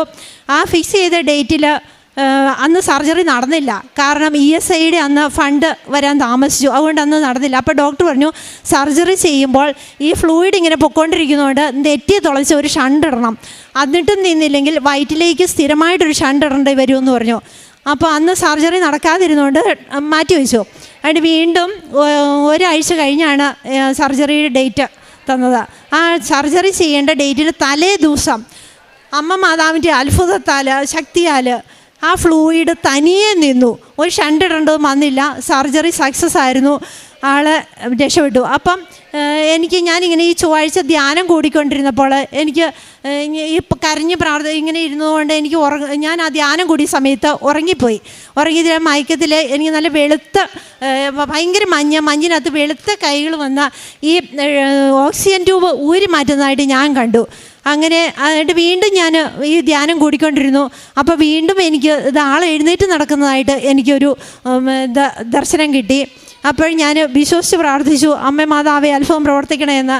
അങ്ങനെ എനിക്ക് കൃപാസനം അമ്മയുടെ മധ്യസ്ഥ ശക്തിയാൽ ദൈവം അത്ഭുതകരമായി എനിക്ക് സൗഖ്യപ്പെടുത്തി ഈ വ്യക്തി ഇന്ന് ഇവിടെ നിൽക്കുന്നത്. കാരണം ഞാനൊന്ന് പ്രാർത്ഥിച്ചത്, എങ്ങനെയെങ്കിലും എനിക്കൊന്ന് ഒരു ജീവനോടെ എനിക്കൊരു കൂട്ടായിട്ട് ഒരാളായിട്ട് മാത്രമേ എങ്കിലും എനിക്ക് ജീവനോടെ തരണേ. ഒരിക്കലും എൻ്റെ ആയുസിൻ്റെ പകുതി എടുത്തിട്ടാണെങ്കിലും വേണ്ടില്ല, എന്നോടൊപ്പം ഞാൻ ജീവിക്കുന്ന കാലം വരെ എനിക്ക് കൂട്ടായിട്ടുണ്ടാകണമെന്ന് ഞാൻ പ്രാർത്ഥിച്ചിട്ട് ദൈവം അതിൽ ഒത്തിരി അത്ഭുതം പ്രവർത്തിച്ച് ആൾ എഴുന്നേറ്റ് നടക്കുന്നത്. കാരണം ഡോക്ടേഴ്സിന്, വൈദ്യശാസ്ത്രത്തിന് ഇത് അസാധ്യമാണ്. ഡോക്ടർ പറഞ്ഞു, പാലായിൽ നിന്ന് ഞാൻ ഡിസ്ചാർജ് ചെയ്യുന്ന സമയത്ത് എന്നോട് പറഞ്ഞു, ഈ ആൾ ജീവനോടെ ഉണ്ടെങ്കിൽ എഴുന്നേറ്റ് നടക്കുന്ന ഒരവസ്ഥയാണെങ്കിൽ എൻ്റെ അടുത്തൊന്ന് തിരിച്ചു കൊണ്ടുവരണം കേട്ടോ, എനിക്കൊന്ന് കാണാനാണ്. ഞാൻ ഡോക്ടറോട് പറഞ്ഞു, എൻ്റെ അമ്മയിൽ വിശ്വസിച്ചുകൊണ്ട് ഉറപ്പായിട്ടും ഡോക്ടർ പറഞ്ഞില്ലെങ്കിലും ഞാൻ കൊണ്ടുവരുമായിരുന്നെന്ന്. എന്നിട്ട് ഞാൻ 65 ദിവസം ഹോസ്പിറ്റലിൽ കിടന്നു. ഹോസ്പിറ്റലിൽ നിന്ന് ഡിസ്ചാർജായി വീട്ടിൽ പോയിട്ട് ഡോക്ടറെ കാണിച്ചു. അപ്പോൾ ഈ ഡോക്ടർ ഓരോ റിവ്യൂവിന് ചെയ്യുമ്പോഴും പറയും, ഡോക്ടർ, ഇത് വളരെ അസാധ്യമാണ്, കാരണം നിങ്ങൾ മരിച്ചു പോയിട്ട് തിരിച്ചു വന്ന വ്യക്തിയാണ്, വളരെ ഫൈറ്റ് ചെയ്ത് ജീവിച്ച ഒരു വ്യക്തിയാണ്. മരിച്ചു പോയെടുത്തുന്ന ലാസറിനെ ഉയർപ്പിച്ചതുപോലെ ദൈവം ഉയർപ്പിച്ച ഒരു വ്യക്തിയാണ് നിങ്ങളുടെ മുമ്പിൽ ഈ നിൽക്കുന്നത്. എൻ്റെ അമ്മ മാതാവും ഈശോ അവിടുത്തെ തിരുക്കുമാരനും എൻ്റെ ജീവിതത്തിൽ എനിക്കും എൻ്റെ കുടുംബത്തിനും ചെയ്തു തന്നുള്ള വലിയ അനുഗ്രഹങ്ങൾക്ക് കോടാനുകോടി നന്ദി ഞാൻ പറയുന്നു. ഞാൻ കാരുണ്യ പ്രവൃത്തികളാണെങ്കിൽ രോഗികൾക്ക് ചികിത്സാ സഹായം എന്നെക്കൊണ്ട് കഴിവുന്നുള്ള വിധത്തിൽ ഞാൻ കൊടുക്കുമായിരുന്നു. പിന്നെ വിശക്കുന്നവർക്ക് ഭക്ഷണം കൊടുക്കുമായിരുന്നു. അങ്ങനെ മറ്റുള്ളവർക്ക് ഉപകാരങ്ങൾ എന്തെങ്കിലും ചെയ്യാൻ എന്നെക്കൊണ്ട് പറ്റുന്ന രീതിയിലൊക്കെ ഉപകാരം ചെയ്യുമായിരുന്നു. പ്രേക്ഷിത പ്രവർത്തനമാണെങ്കിൽ ഞാൻ ഇവിടുന്ന് കൃപാസനം പത്രവും കാശുരൂപവും കൊന്ത ഉപ്പ് എല്ലാം വാങ്ങിച്ച് രോഗികൾക്ക്, ആളുകളുടെ ഇടയിലേക്ക് കൊടുക്കുമായിരുന്നു. പത്രം കൊടുക്കുമ്പോൾ ഞാൻ ഇവിടുന്ന് ഇറങ്ങുന്ന നിമിഷം മുതൽ എൻ്റെ വീട്ടിലെത്തുന്ന സമയം വരെ ഞാൻ കാണുന്ന ആരാന്നൊന്നും നോക്കില്ല, എല്ലാം പോയി എൻ്റെ അനുഭവങ്ങൾ ഞാൻ സാക്ഷ്യമായിട്ട് പറഞ്ഞാണ് പത്രം കൊടുത്തിരുന്നത്. ഞാൻ തിരുവനന്തപുരം RCC വരെ പത്രം കൊണ്ടുപോയി കൊടുത്തിട്ടുണ്ട്. ഇനി ഞാൻ പോകുന്ന വഴിക്ക് എവിടെയെങ്കിലും പത്രം ഇങ്ങനെ അശ്രദ്ധമായിട്ട് ആരെങ്കിലും ഇട്ടിട്ട് പോവുകയാണെങ്കിൽ ആ പത്രം ഞാൻ എടുത്ത് സൂക്ഷിച്ച് വയ്ക്കും. കാരണം ഈ പത്രം ഇങ്ങനെ നിലത്തിട്ട് ആരെങ്കിലും ചവിട്ടുന്നതൊക്കെ കണ്ടു കഴിഞ്ഞാൽ ഞാനത് എടുത്തുകൊണ്ട് പോകും. അങ്ങനെ പ്രേക്ഷിത പ്രവർത്തനം. പിന്നെ രോഗികളായിട്ട് കിടക്കുന്നവരുടെ അടുത്ത് ചെല്ലുമ്പോൾ ഞാൻ ഈ ഉടമ്പടി തൈലം കൊണ്ട് കുരിശ് വരച്ച് പ്രാർത്ഥിക്കുമായിരുന്നു. പിന്നെ ലാസ്റ്റായപ്പോൾ ഈ സ്ട്രോക്ക് വന്നു കഴിഞ്ഞിട്ട് എഴുന്നേറ്റ് നടക്കാൻ തുടങ്ങി കഴിയുമ്പം പത്രം കൊടുക്കാൻ പോകുമ്പോൾ ഞാൻ ആളെ കൊണ്ടുവന്ന് നേരിട്ട് സാക്ഷ്യം, ഇതാണ് എൻ്റെ ഏറ്റവും വലിയ സാക്ഷ്യം, നിങ്ങൾ വായിച്ച് വിശ്വസിച്ച് പ്രാർത്ഥിച്ചോ, അമ്മ രക്ഷിക്കുമെന്ന് പറഞ്ഞ് ഞാൻ ആളെ കാണിച്ചു കൊടുത്താണ് സാക്ഷ്യം പറഞ്ഞുകൊണ്ടിരുന്നത്, പ്രേക്ഷിത പ്രവർത്തനം നടത്തിയത്. അമ്മയ്ക്കും തിരുക്കുമാരനും കോടാനുകോടി നന്ദി ഒരിക്കൽ കൂടി പറയുന്നു. മരിച്ചുപോയ അവസ്ഥയിൽ നിന്ന് ഇത്രയും വലിയ അനുഗ്രഹം ചെയ്ത് ഇത്രയും വലിയ ഒരു ഇതിലേക്ക് ദൈവം എന്നെ ഇപ്പോഴും ജീവിക്കാൻ അനുവദിച്ചു. ഒരു തണലായി താണായി എന്നൊരു കൂടെ ഉണ്ടായാൽ മതി എന്നുള്ള പ്രാർത്ഥിച്ചിട്ട് ഏറ്റെടുക്കാത്ത രീതിയിൽ എത്രയും വലിയ ഒരു അവസ്ഥയിൽ എന്നെ എത്തിച്ച ഈശോയ്ക്കും മാതാവിനും ഈശോയ്ക്കും ഒരു കോടി നന്ദി, ഒരു കോടിയല്ല, കോടാനും കോടി നന്ദി പറഞ്ഞുകൊണ്ട് നിർത്തുന്നു. എസെക്കിയേൽ 37:6 ഞാൻ നിങ്ങളുടെ മേൽ നരമ്പുകൾ വെച്ച് പിടിപ്പിക്കുകയും മാംസം വളർത്തുകയും ചർമ്മം പൊതിയുകയും നിങ്ങളിൽ പ്രാണൻ നിവേശിപ്പിക്കുകയും ചെയ്യും. നിങ്ങൾ ജീവൻ പ്രാപിക്കും. ഞാനാണ് കർത്താവെന്ന് അപ്പോൾ നിങ്ങളറിയും. മഞ്ജു ഷിബു എന്ന ഈ സഹോദരിയും ജീവിത പങ്കാളി ഷിബുവും പരിശുദ്ധ കൃപാസന മാതാവിൻ്റെ ഉടമ്പടി ജീവിതത്തിൽ ഈ സഹോദരൻ്റെ ജീവൻ അമ്മ മാതാവ് തിരികെ നൽകിയതിന് നന്ദി പറഞ്ഞുകൊണ്ട് ഈ അൾത്താരയിൽ സാക്ഷ്യപ്പെടുത്തുകയാണ്. പ്രിയമുള്ളവരെ, ആദ്യത്തെ വളരെ അപകടകരമായ രോഗാവസ്ഥയിൽ പൂർണ്ണമായ സൗഖ്യം നൽകിയതിനെയാണ് സഹോദരി ആദ്യം സാക്ഷ്യപ്പെടുത്തിയത്. രണ്ടാമത്തത് ജോലിക്ക് പോയി തുടങ്ങുമ്പോഴാണ് രണ്ടാമത്തെ അതിലും ഗൗരവമുള്ള രോഗത്തിലേക്ക് കുടുംബം ചെന്ന് വീഴുന്നത്. ഒരു സ്ട്രോക്ക് വരുന്നു. അത് ആ തലച്ചോറിൻ്റെ ഏറിയ പങ്കും നശിച്ചു പോകുന്നു. ശരീരം മുഴുവനും പാരലൈസ്ഡ് ആവുന്നു. ഒന്നും ചെയ്യാനാവാത്ത അവസ്ഥയിലേക്ക് എത്തുന്നു. ഡോക്ടർമാർ പൂർണ്ണമായും കൈവിടുന്നു. ആദ്യം ഒരു ഓപ്പറേഷൻ ചെയ്തു നോക്കി, ചെയ്ത് തിരികെ വന്നിട്ടും രക്ഷപ്പെടാൻ പറ്റാത്ത വിധത്തിൽ കാര്യങ്ങൾ കൂടുതൽ ഗൗരവത്തിനും ക്ലേശത്തിനുമാണ്. സഹോദരി പറയുന്നുണ്ട്, ജീവച്ഛവം പോലെ എൻ്റെ ഭർത്താവ് ആശുപത്രിയിൽ കിടക്കുമ്പോഴും യാതൊരു അനക്കവുമില്ലാതെ, കണ്ണു തുറക്കാതെ, ശരീരമനങ്ങാതെ എൻ്റെ ഭർത്താവ് അവിടെ കിടക്കുമ്പോഴും ഓരോ തവണയും കാണുവാൻ കിട്ടുന്ന അവസരത്തിൽ ഞാൻ ഉടമ്പടി തൈലവുമായി അകത്ത് കയറി ചെന്ന് ഉച്ച മുതൽ ഉള്ളംകാല് വരെ ഉടമ്പടി തൈലം പൂശി കുരിശടയാളം വരച്ച് അമ്മ മാതാവിനെ ഏൽപ്പിച്ചു കൊടുത്ത് വിശ്വാസ പ്രമാണം ചൊല്ലി സൗഖ്യപ്പെടുത്തുവാൻ വേണ്ടി പ്രാർത്ഥിക്കുമായിരുന്നു. ഉടമ്പടി കാശുരൂപം ശരീരത്തോട് ചേർത്ത് പിടിച്ചുകൊണ്ട് അമ്മ സഹായിക്കുവാൻ വേണ്ടി പ്രാർത്ഥിക്കുമായിരുന്നു. ഉള്ളിലേക്ക് കൊടുക്കുന്ന ഭക്ഷണത്തിൻ്റെ അല്പത്തിൻ്റെ കൂടെ എൻ്റെ ഉടമ്പടി ഉപ്പ് ചേർത്ത് കൊടുത്തുകൊണ്ട് ആന്തരിക അവയവങ്ങളെ സൗഖ്യപ്പെടുത്തി ബലപ്പെടുത്തുവാൻ ഞാൻ പ്രാർത്ഥിക്കുമായിരുന്നു. അതുമാത്രമായിരുന്നു എനിക്കുള്ള പ്രത്യാശയും എൻ്റെ വിശ്വാസവും. സഹോദരി പറയുന്നുണ്ട്, ഡോക്ടർമാർ കൈവിടുന്നുവെങ്കിലും രണ്ടാമത്തെ ഓപ്പറേഷന് വേണ്ടി തയ്യാറാകുന്നില്ലെങ്കിലും എൻ്റെ അമ്മ മാതാവ് കാത്തുകൊള്ളും. ഡോക്ടർ ഓപ്പറേഷൻ ചെയ്യുന്ന കൃത്യമായി സഹോദരി പറഞ്ഞിട്ട് എന്തു വന്നാലും സ്വീകരിക്കാൻ തയ്യാറാണ്, എൻ്റെ അമ്മ കൈവിടത്തില്ലെന്ന് മകൾ പറഞ്ഞതുകൊണ്ട് മാത്രം അടുത്ത ഓപ്പറേഷന് വേണ്ടി വിധേയനാകുന്നു. എന്നിട്ട് ലഭിക്കില്ലെന്ന് കരുതിയത്, തളർന്നു കിടക്കുമെന്ന് കരുതിയത്, എഴുന്നേറ്റ് നടക്കില്ലെന്ന് കരുതിയത് ആ സഹോദരനെ, ജീവിത പങ്കാളിയെ പൂർണ്ണ ആരോഗ്യത്തോടു കൂടി അമ്മ മാതാവ് കരങ്ങളിൽ ഏൽപ്പിച്ചു കൊടുത്ത് ലോകത്തിന് സാക്ഷ്യമായി വൈദ്യശാസ്ത്രം പരിഭ്രമിച്ചു നിൽക്കുകയും പരാജയപ്പെടുമെന്ന് കരുതുകയും അസാധ്യമെന്ന് പറയുകയും ചെയ്ത ഒരു രോഗക്ലേശത്തിന് പൂർണ്ണമായ സൗഖ്യം നേർച്ച വസ്തുക്കളുടെ ഉപയോഗത്തിലൂടെ സഹോദരന് നൽകിയതിന് ജീവൻ, സഹോദരൻ സൂചിപ്പിച്ചതുപോലെ രണ്ടാമതൊരു ജീവൻ ദൈവനാമത്തെ മഹത്വപ്പെടുത്തുന്നതിന് ജീവൻ നൽകിയതിന് അമ്മ മാതാവിനും തിരുക്കുമാരനും ഈ കുടുംബം നന്ദി പറയുന്നു. കരങ്ങളടിച്ച് സന്തോഷത്തോടെ പരിശുദ്ധ അമ്മയ്ക്കും 1000 നന്ദി. എൻ്റെ പേര് ശില്പ. ഞാൻ വരുന്ന തിരുവനന്തപുരത്തു നിന്നാണ്. ഞാൻ ആദ്യമായി ഉടമ്പടി എടുക്കുന്നത് 20/1/2023 ആദ്യത്തെ പുതുക്കലിന് ശേഷം ഞാൻ ആദ്യം സാക്ഷ്യം പറഞ്ഞതാണ്. ഇതെൻ്റെ രണ്ടാമത്തെ സാക്ഷ്യമാണ്. ഞാൻ ആദ്യമായി ഇവിടെ വരുന്നത് എനിക്കൊരു ജോലിക്ക് വേണ്ടിയിട്ടാണ്. ഞാനിവിടെ വന്ന് നിയോഗം വെച്ചതും അതാണ്. എനിക്ക് OET എക്സാം പാസ്സാവാനാണ് ഞാൻ ആദ്യം ഇവിടെ വന്നത്. ആദ്യം നിയോഗം വെച്ചത് അതായിരുന്നു. അതിനു മുന്നേ ഒരു കാര്യം കൂടി പറയാനുണ്ട്. ആദ്യത്തെ സാക്ഷ്യത്തെ ഞാനത് വിട്ടുപോയി പറയാൻ. ഞാനിവിടെ വന്നപ്പോൾ ആദ്യം അമ്മയുടെ കൂടെയാണ് വന്നത്. ബസ്സിൽ വന്നപ്പോൾ ഞങ്ങൾ ഓരോ സ്റ്റോപ്പ് ഇറങ്ങി ലേറ്റായാണ് ഇവിടെ വന്നത്. അപ്പോൾ അമ്മ എന്നോട് പറഞ്ഞു, ഇന്ന് ഉടമ്പടി എടുക്കാൻ പറ്റത്തില്ല, ഒരുപാട് താമസിച്ചല്ലോ എന്ന് പറഞ്ഞു. അപ്പം നല്ല വിഷമം ഉണ്ടായിരുന്നു. ഇവിടെ വന്നപ്പോൾ ഞാൻ ആദ്യം അൾത്താരയിൽ ഇരിക്കുന്ന മാതാവിനെ അല്ല കണ്ടത്. അവിടെ ആ നെഞ്ചിൽ ക്ലോക്കുള്ള മാതാവിനെയാണ് കണ്ടത്. ഞാൻ അവിടെ ജസ്റ്റ് ഒന്ന് ഉടമ്പടി ടോക്കൺ കിട്ടി, വന്നപ്പോൾ തന്നെ എനിക്ക് കിട്ടി. ഞാൻ ജസ്റ്റ് ആദ്യം കാണുന്ന ആ രൂപത്തിലാണ്, ആ രൂപം കണ്ട് ഞാൻ പ്രാർത്ഥിച്ചു. അപ്പോഴാണ് ഞാൻ ആ ക്ലോക്ക് ശ്രദ്ധിക്കുന്നത്. അതിലെ സമയം 9:40 പെട്ടെന്ന് എനിക്ക് എൻ്റെ വാച്ച് നോക്കണമെന്ന് തോന്നി. എൻ്റെ ചേച്ചി കൂടെ ഉണ്ടായിരുന്നു. അവളോട് ഞാൻ വാച്ച് നോക്കാൻ പറഞ്ഞപ്പോൾ വാച്ചിലെ കറക്റ്റ് സമയം 9:40. അമ്മയുടെ നെഞ്ചിൽ കണ്ട സമയവും 9:40. അപ്പോൾ ഞാൻ ഉറപ്പിച്ചു, എൻ്റെ സമയം മാതാവിൻ്റെ കയ്യിലുണ്ട്, മാതാവ് എനിക്കത് എല്ലാ സമയത്ത് തരുമെന്ന് ഒരു ഉറച്ച വിശ്വാസം ഇവിടെ കാലുകുത്തിയപ്പോൾ തന്നെ എനിക്ക് ലഭിച്ചു. ഇപ്പോൾ ഞാൻ നിൽക്കുന്നത് എൻ്റെ 9ാമത്തെ ഉടമ്പടിയിലാണ്. ഓരോ ഉടമ്പടി പുതുക്കുമ്പോഴും എനിക്ക് ദൈവം ഒരുപാട് അനുഗ്രഹം തന്നിട്ടുണ്ട്. പക്ഷേ എൻ്റെ ജോലി ഓക്കെ ആയിട്ട് സാക്ഷ്യം പറയാനാണ് ഞാൻ ഇത്രയും വെയിറ്റ് ചെയ്തത്. ഞാൻ പറഞ്ഞതുപോലെ OET എക്സാം ഞാൻ 6 വട്ടം എഴുതി. ലിസണിങ് മാത്രം എനിക്ക് കിട്ടത്തില്ലായിരുന്നു. എപ്പോഴും ലിസണിങ് എനിക്ക് പോകും. അങ്ങനെ ഞാൻ ഒരുപാട് പ്രയത്നിച്ചു. ഉടമ്പടി എടുത്ത ശേഷം എനിക്ക് ഒമാനിലൊരു ജോലി ഉണ്ടായിരുന്നു. ആ ജോലി ഞാൻ നഷ്ടപ്പെട്ടിട്ടാണ് നാട്ടിലേക്ക് വരുന്നത്. ജോലി നഷ്ടപ്പെട്ടു, സാമ്പത്തിക ബുദ്ധിമുട്ട്, ഒരുപാട് നഷ്ടങ്ങൾ ജീവിതത്തിൽ സംഭവിച്ചു. ഉടമ്പടിക്ക് ശേഷം ഒരുപാട് ബുദ്ധിമുട്ട്. പക്ഷേ എന്നാലും വിശ്വാസത്തോടു കൂടി ഉടമ്പടിയിൽ നിന്നു. എനിക്ക് ഉറപ്പുണ്ടായിരുന്നു മാതാവ് എനിക്ക് തരുമെന്നുള്ളത്. OET എക്സാം ഒരുപാട് വട്ടം എഴുതിയിട്ടും കിട്ടാഞ്ഞപ്പോൾ ഞാനൊരു വട്ടം ഇവിടെ വന്ന് കരഞ്ഞ് പ്രാർത്ഥിച്ചായിരുന്നു. അന്ന് ഞാനൊരു സ്വപ്നം കണ്ടു. ജോസഫ് അച്ഛനെയാണ് ഞാൻ കാണുന്നത്. ജോസഫ് അച്ഛൻ എന്നെ അൾത്താരയുടെ മുന്നിൽ വെച്ചിട്ട് എൻ്റെ കൈ രണ്ടും കൂടി പിടിച്ചിട്ട് എന്നോട് പറഞ്ഞു, മോളെ നീ വിഷമിക്കേണ്ട, നീ GCC കൺട്രി നോക്കാനായിട്ട്. അതിനുശേഷം എനിക്ക് അടുത്ത ഉടമ്പടി പുതുക്കാൻ വന്നപ്പോൾ എൻ്റെ നിയോഗം ലാസ്റ്റാണ് വെച്ചത്. അത് ഞാൻ വെച്ചത് അമ്മയ്ക്ക് ഇഷ്ടമുള്ള ഒരു സ്ഥലത്ത് എനിക്കൊരു നല്ല ജോലി തരണം എന്നതാണ് ഞാൻ ഉടമ്പടിയിൽ വെച്ചത്. പിന്നെ ഞാൻ കാത്തിരുന്നു, ഒരുപാട് നാൾ കാത്തിരുന്നു.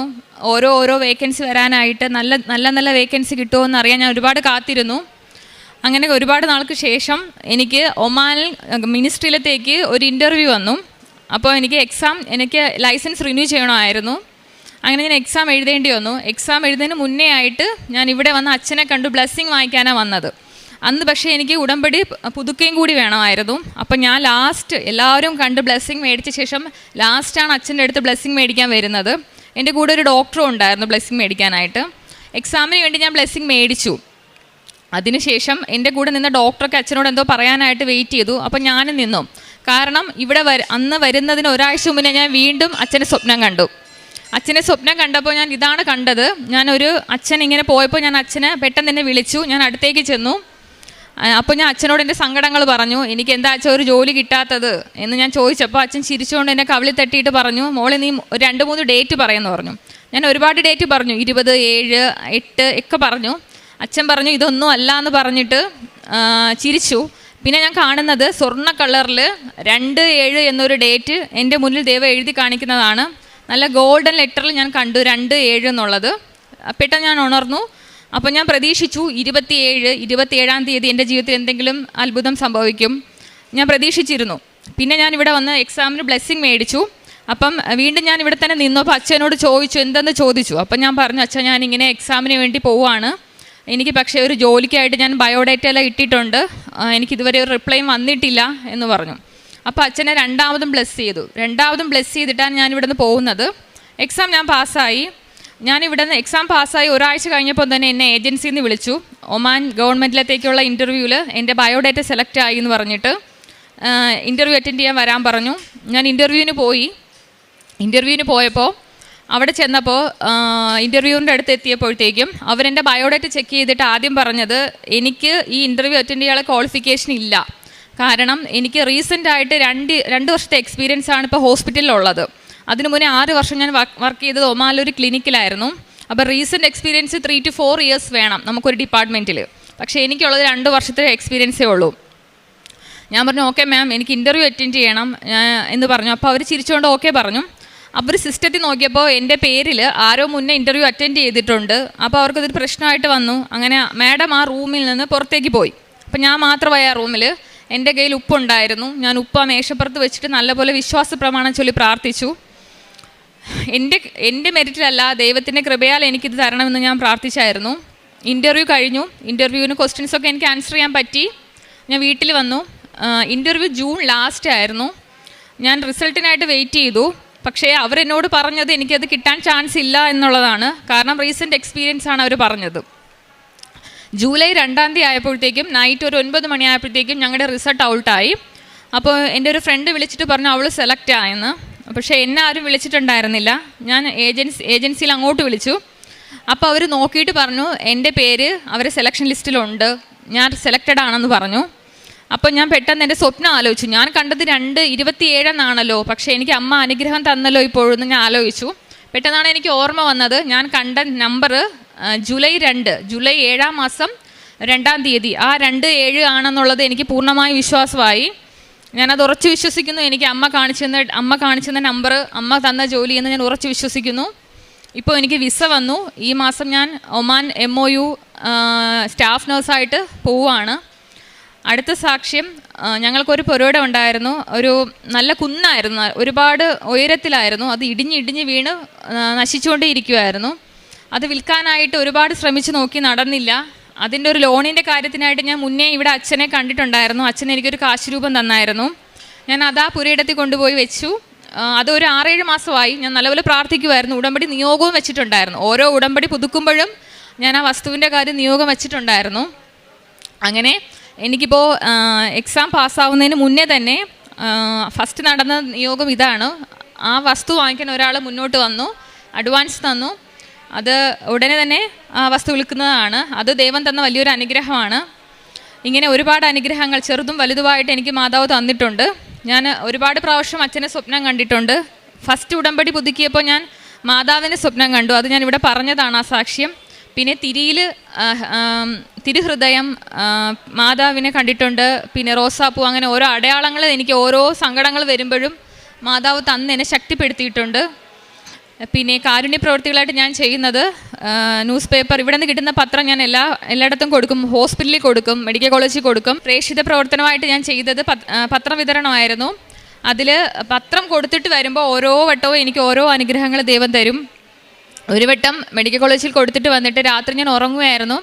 വെളുപ്പിനായപ്പോൾ ഞാൻ വെളുപ്പിന് എഴുന്നേറ്റ് പ്രാർത്ഥിക്കും. അപ്പോൾ നല്ല സുഗന്ധം നല്ല പോലെ അടിച്ച ശേഷം ഞാൻ പെട്ടെന്ന് ഉണർന്ന് ഞാൻ പ്രാർത്ഥിച്ചു. പിന്നെ ഓരോ ചെറുതും വലുതുമായിട്ട് ഒരുപാട് അനുഗ്രഹങ്ങൾ മാതാവ് എനിക്ക് തന്നിട്ടുണ്ട്. ഇവിടെ നാട്ടിൽ ഞാൻ ഒരു സ്ഥലത്ത് ജോലി ചെയ്യുന്നുണ്ടായിരുന്നു. ജോലിക്ക് കയറുന്നതിന് മുന്നേ എന്നും ഓർഫനേജിൽ പോകുമായിരുന്നു. മിക്ക ദിവസങ്ങളിലും പോയിട്ട് അവിടെ അവരെ കുളിപ്പിച്ച് കൊടുക്കും, വസ്ത്രം കഴുകി കൊടുക്കും, ഫുഡ് ഉണ്ടാക്കാൻ ഹെൽപ്പ് ചെയ്യും. ജോലിക്ക് പോയ ശേഷം എനിക്ക് കിട്ടുന്ന സാലറിയിൽ നിന്ന് 1% ഞാൻ അവിടെ അവർക്ക് ഫുഡായിട്ടോ സാധനങ്ങളായിട്ടോ വാങ്ങിച്ചു കൊടുക്കും. എനിക്ക് സഹായിക്കാൻ പറ്റുന്ന എല്ലാവരെയും ഒന്നല്ലെങ്കിൽ വേറൊരു രീതിയിൽ ഞാൻ സഹായിക്കാറുണ്ട്. പിന്നെ ചോറ് പൊതി ഞാൻ കൊടുക്കും. എല്ലാ ദിവസവും ഉച്ചയ്ക്ക് ഡ്യൂട്ടിയുള്ള ദിവസങ്ങളിൽ ഒരു പൊതി ചോറുമായിട്ട് ഞാൻ പോവും. വഴിയിലിരിക്കുന്ന ആർക്കെങ്കിലും, വിശന്നിരിക്കുന്ന ആർക്കെങ്കിലും ഞാനൊരു പൊതി ചോറ് കൊടുക്കും. ഇതൊക്കെയാണ് ഞാൻ ചെയ്യുന്ന കാരുണ്യ പ്രവൃത്തികൾ. ഈ മാസം ഞാൻ പോവുകയാണ്. എന്നെ ഇത്രയും അനുഗ്രഹിച്ച എൻ്റെ അമ്മയ്ക്കും ഈശോയ്ക്കും 1000 നന്ദി. യെശയ്യാ 40:28-29 തിരുവചനങ്ങൾ. കർത്താവ് നിത്യനായ ദൈവവും ഭൂമി മുഴുവൻ്റെയും സൃഷ്ടാവുമാണ്. അവിടുന്ന് ക്ഷീണിക്കുകയോ തളരുകയോ ഇല്ല. അവിടുത്തെ മനസ്സ് അഗ്രാഹ്യമാണ്.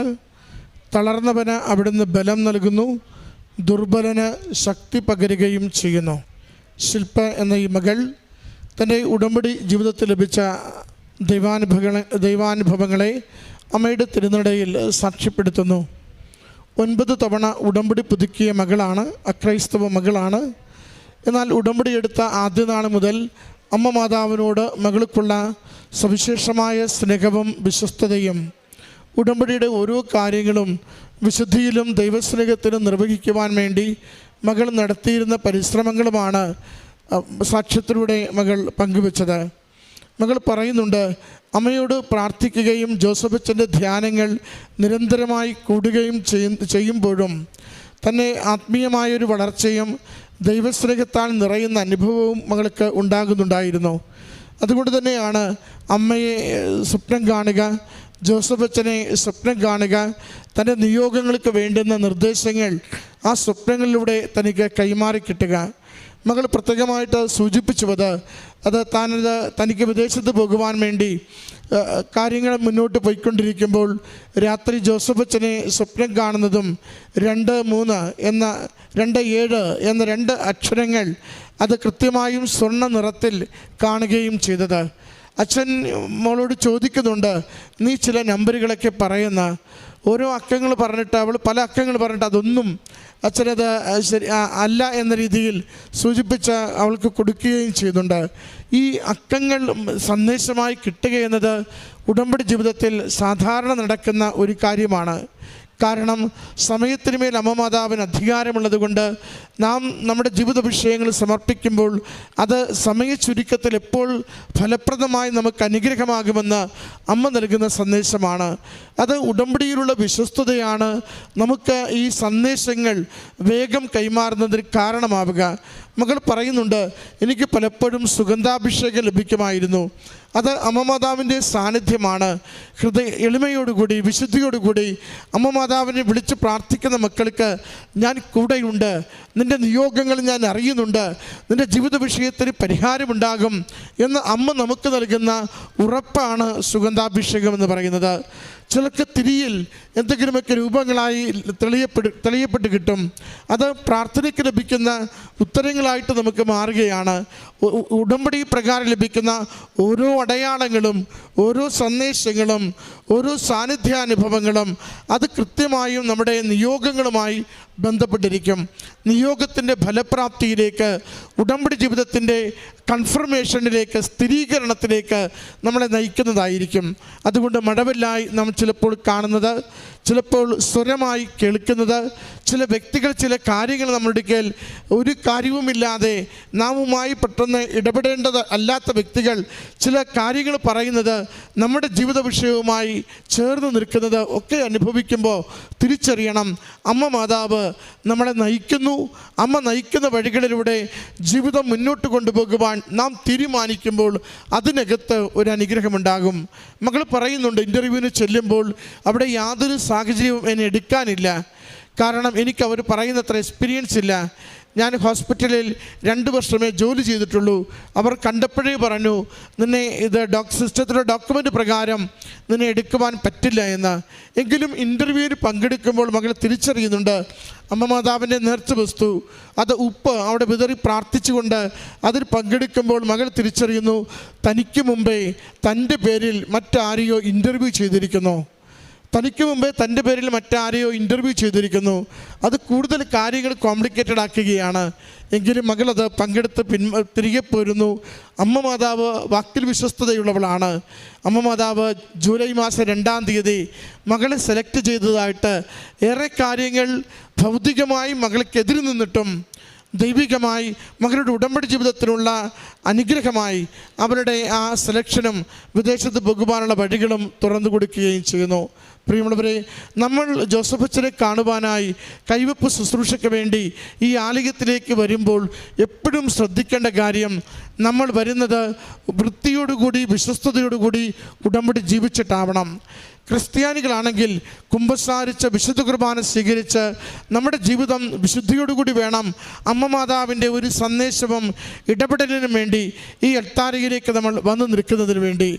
അച്ഛൻ നമ്മുടെ നിയോഗങ്ങൾ സമർപ്പിച്ച് പ്രാർത്ഥിക്കുമ്പോൾ അതേ നിയോഗം തന്നെ അമ്മയുടെ കരങ്ങളിൽ കൊടുത്തുകൊണ്ട് നാം പ്രാർത്ഥിക്കണം. ചിലരെങ്കിലും മറ്റു പല കാര്യങ്ങളും നിയോഗങ്ങളും ചേർത്ത് വയ്ക്കും. അങ്ങനെയല്ല, നമ്മളൊരു നിയോഗം അച്ഛൻ്റെ കരങ്ങളിലേക്ക് ദൈവപിതാവിനും അമ്മ മാതാവിനും തിരുക്കുമാരനും സമർപ്പിക്കുവാനായി ഏൽപ്പിച്ചിട്ടുണ്ടെങ്കിൽ അതേ നിയോഗത്തിനു വേണ്ടി നിങ്ങൾ ചേർന്ന് പ്രാർത്ഥിക്കുമ്പോൾ അതിൽ നമുക്ക് തീരുമാനം വരുന്നത് കാണുവാനാവും. അച്ഛൻ്റെ കൈവെപ്പ് ശുശ്രൂഷ ഈ ആലയത്തിൽ നമുക്ക് ലഭിക്കുന്ന ഏറ്റവും ശ്രേഷ്ഠമായ അമൂല്യമായ ഒരു ശുശ്രൂഷയാണ്. അതുകൊണ്ട് തന്നെയാണ് അത് ഉടമ്പടിയിലായിരിക്കണം, ഉടമ്പടി നന്നായി ജീവിക്കുന്നവരാവണം. അവർ ആ നിയോഗത്തിന് വേണ്ടി ദൈവസന്നിധിയിൽ പൂർണ്ണമായും വിട്ടുകൊടുത്തവരാകണം എന്നച്ഛൻ പറയുക.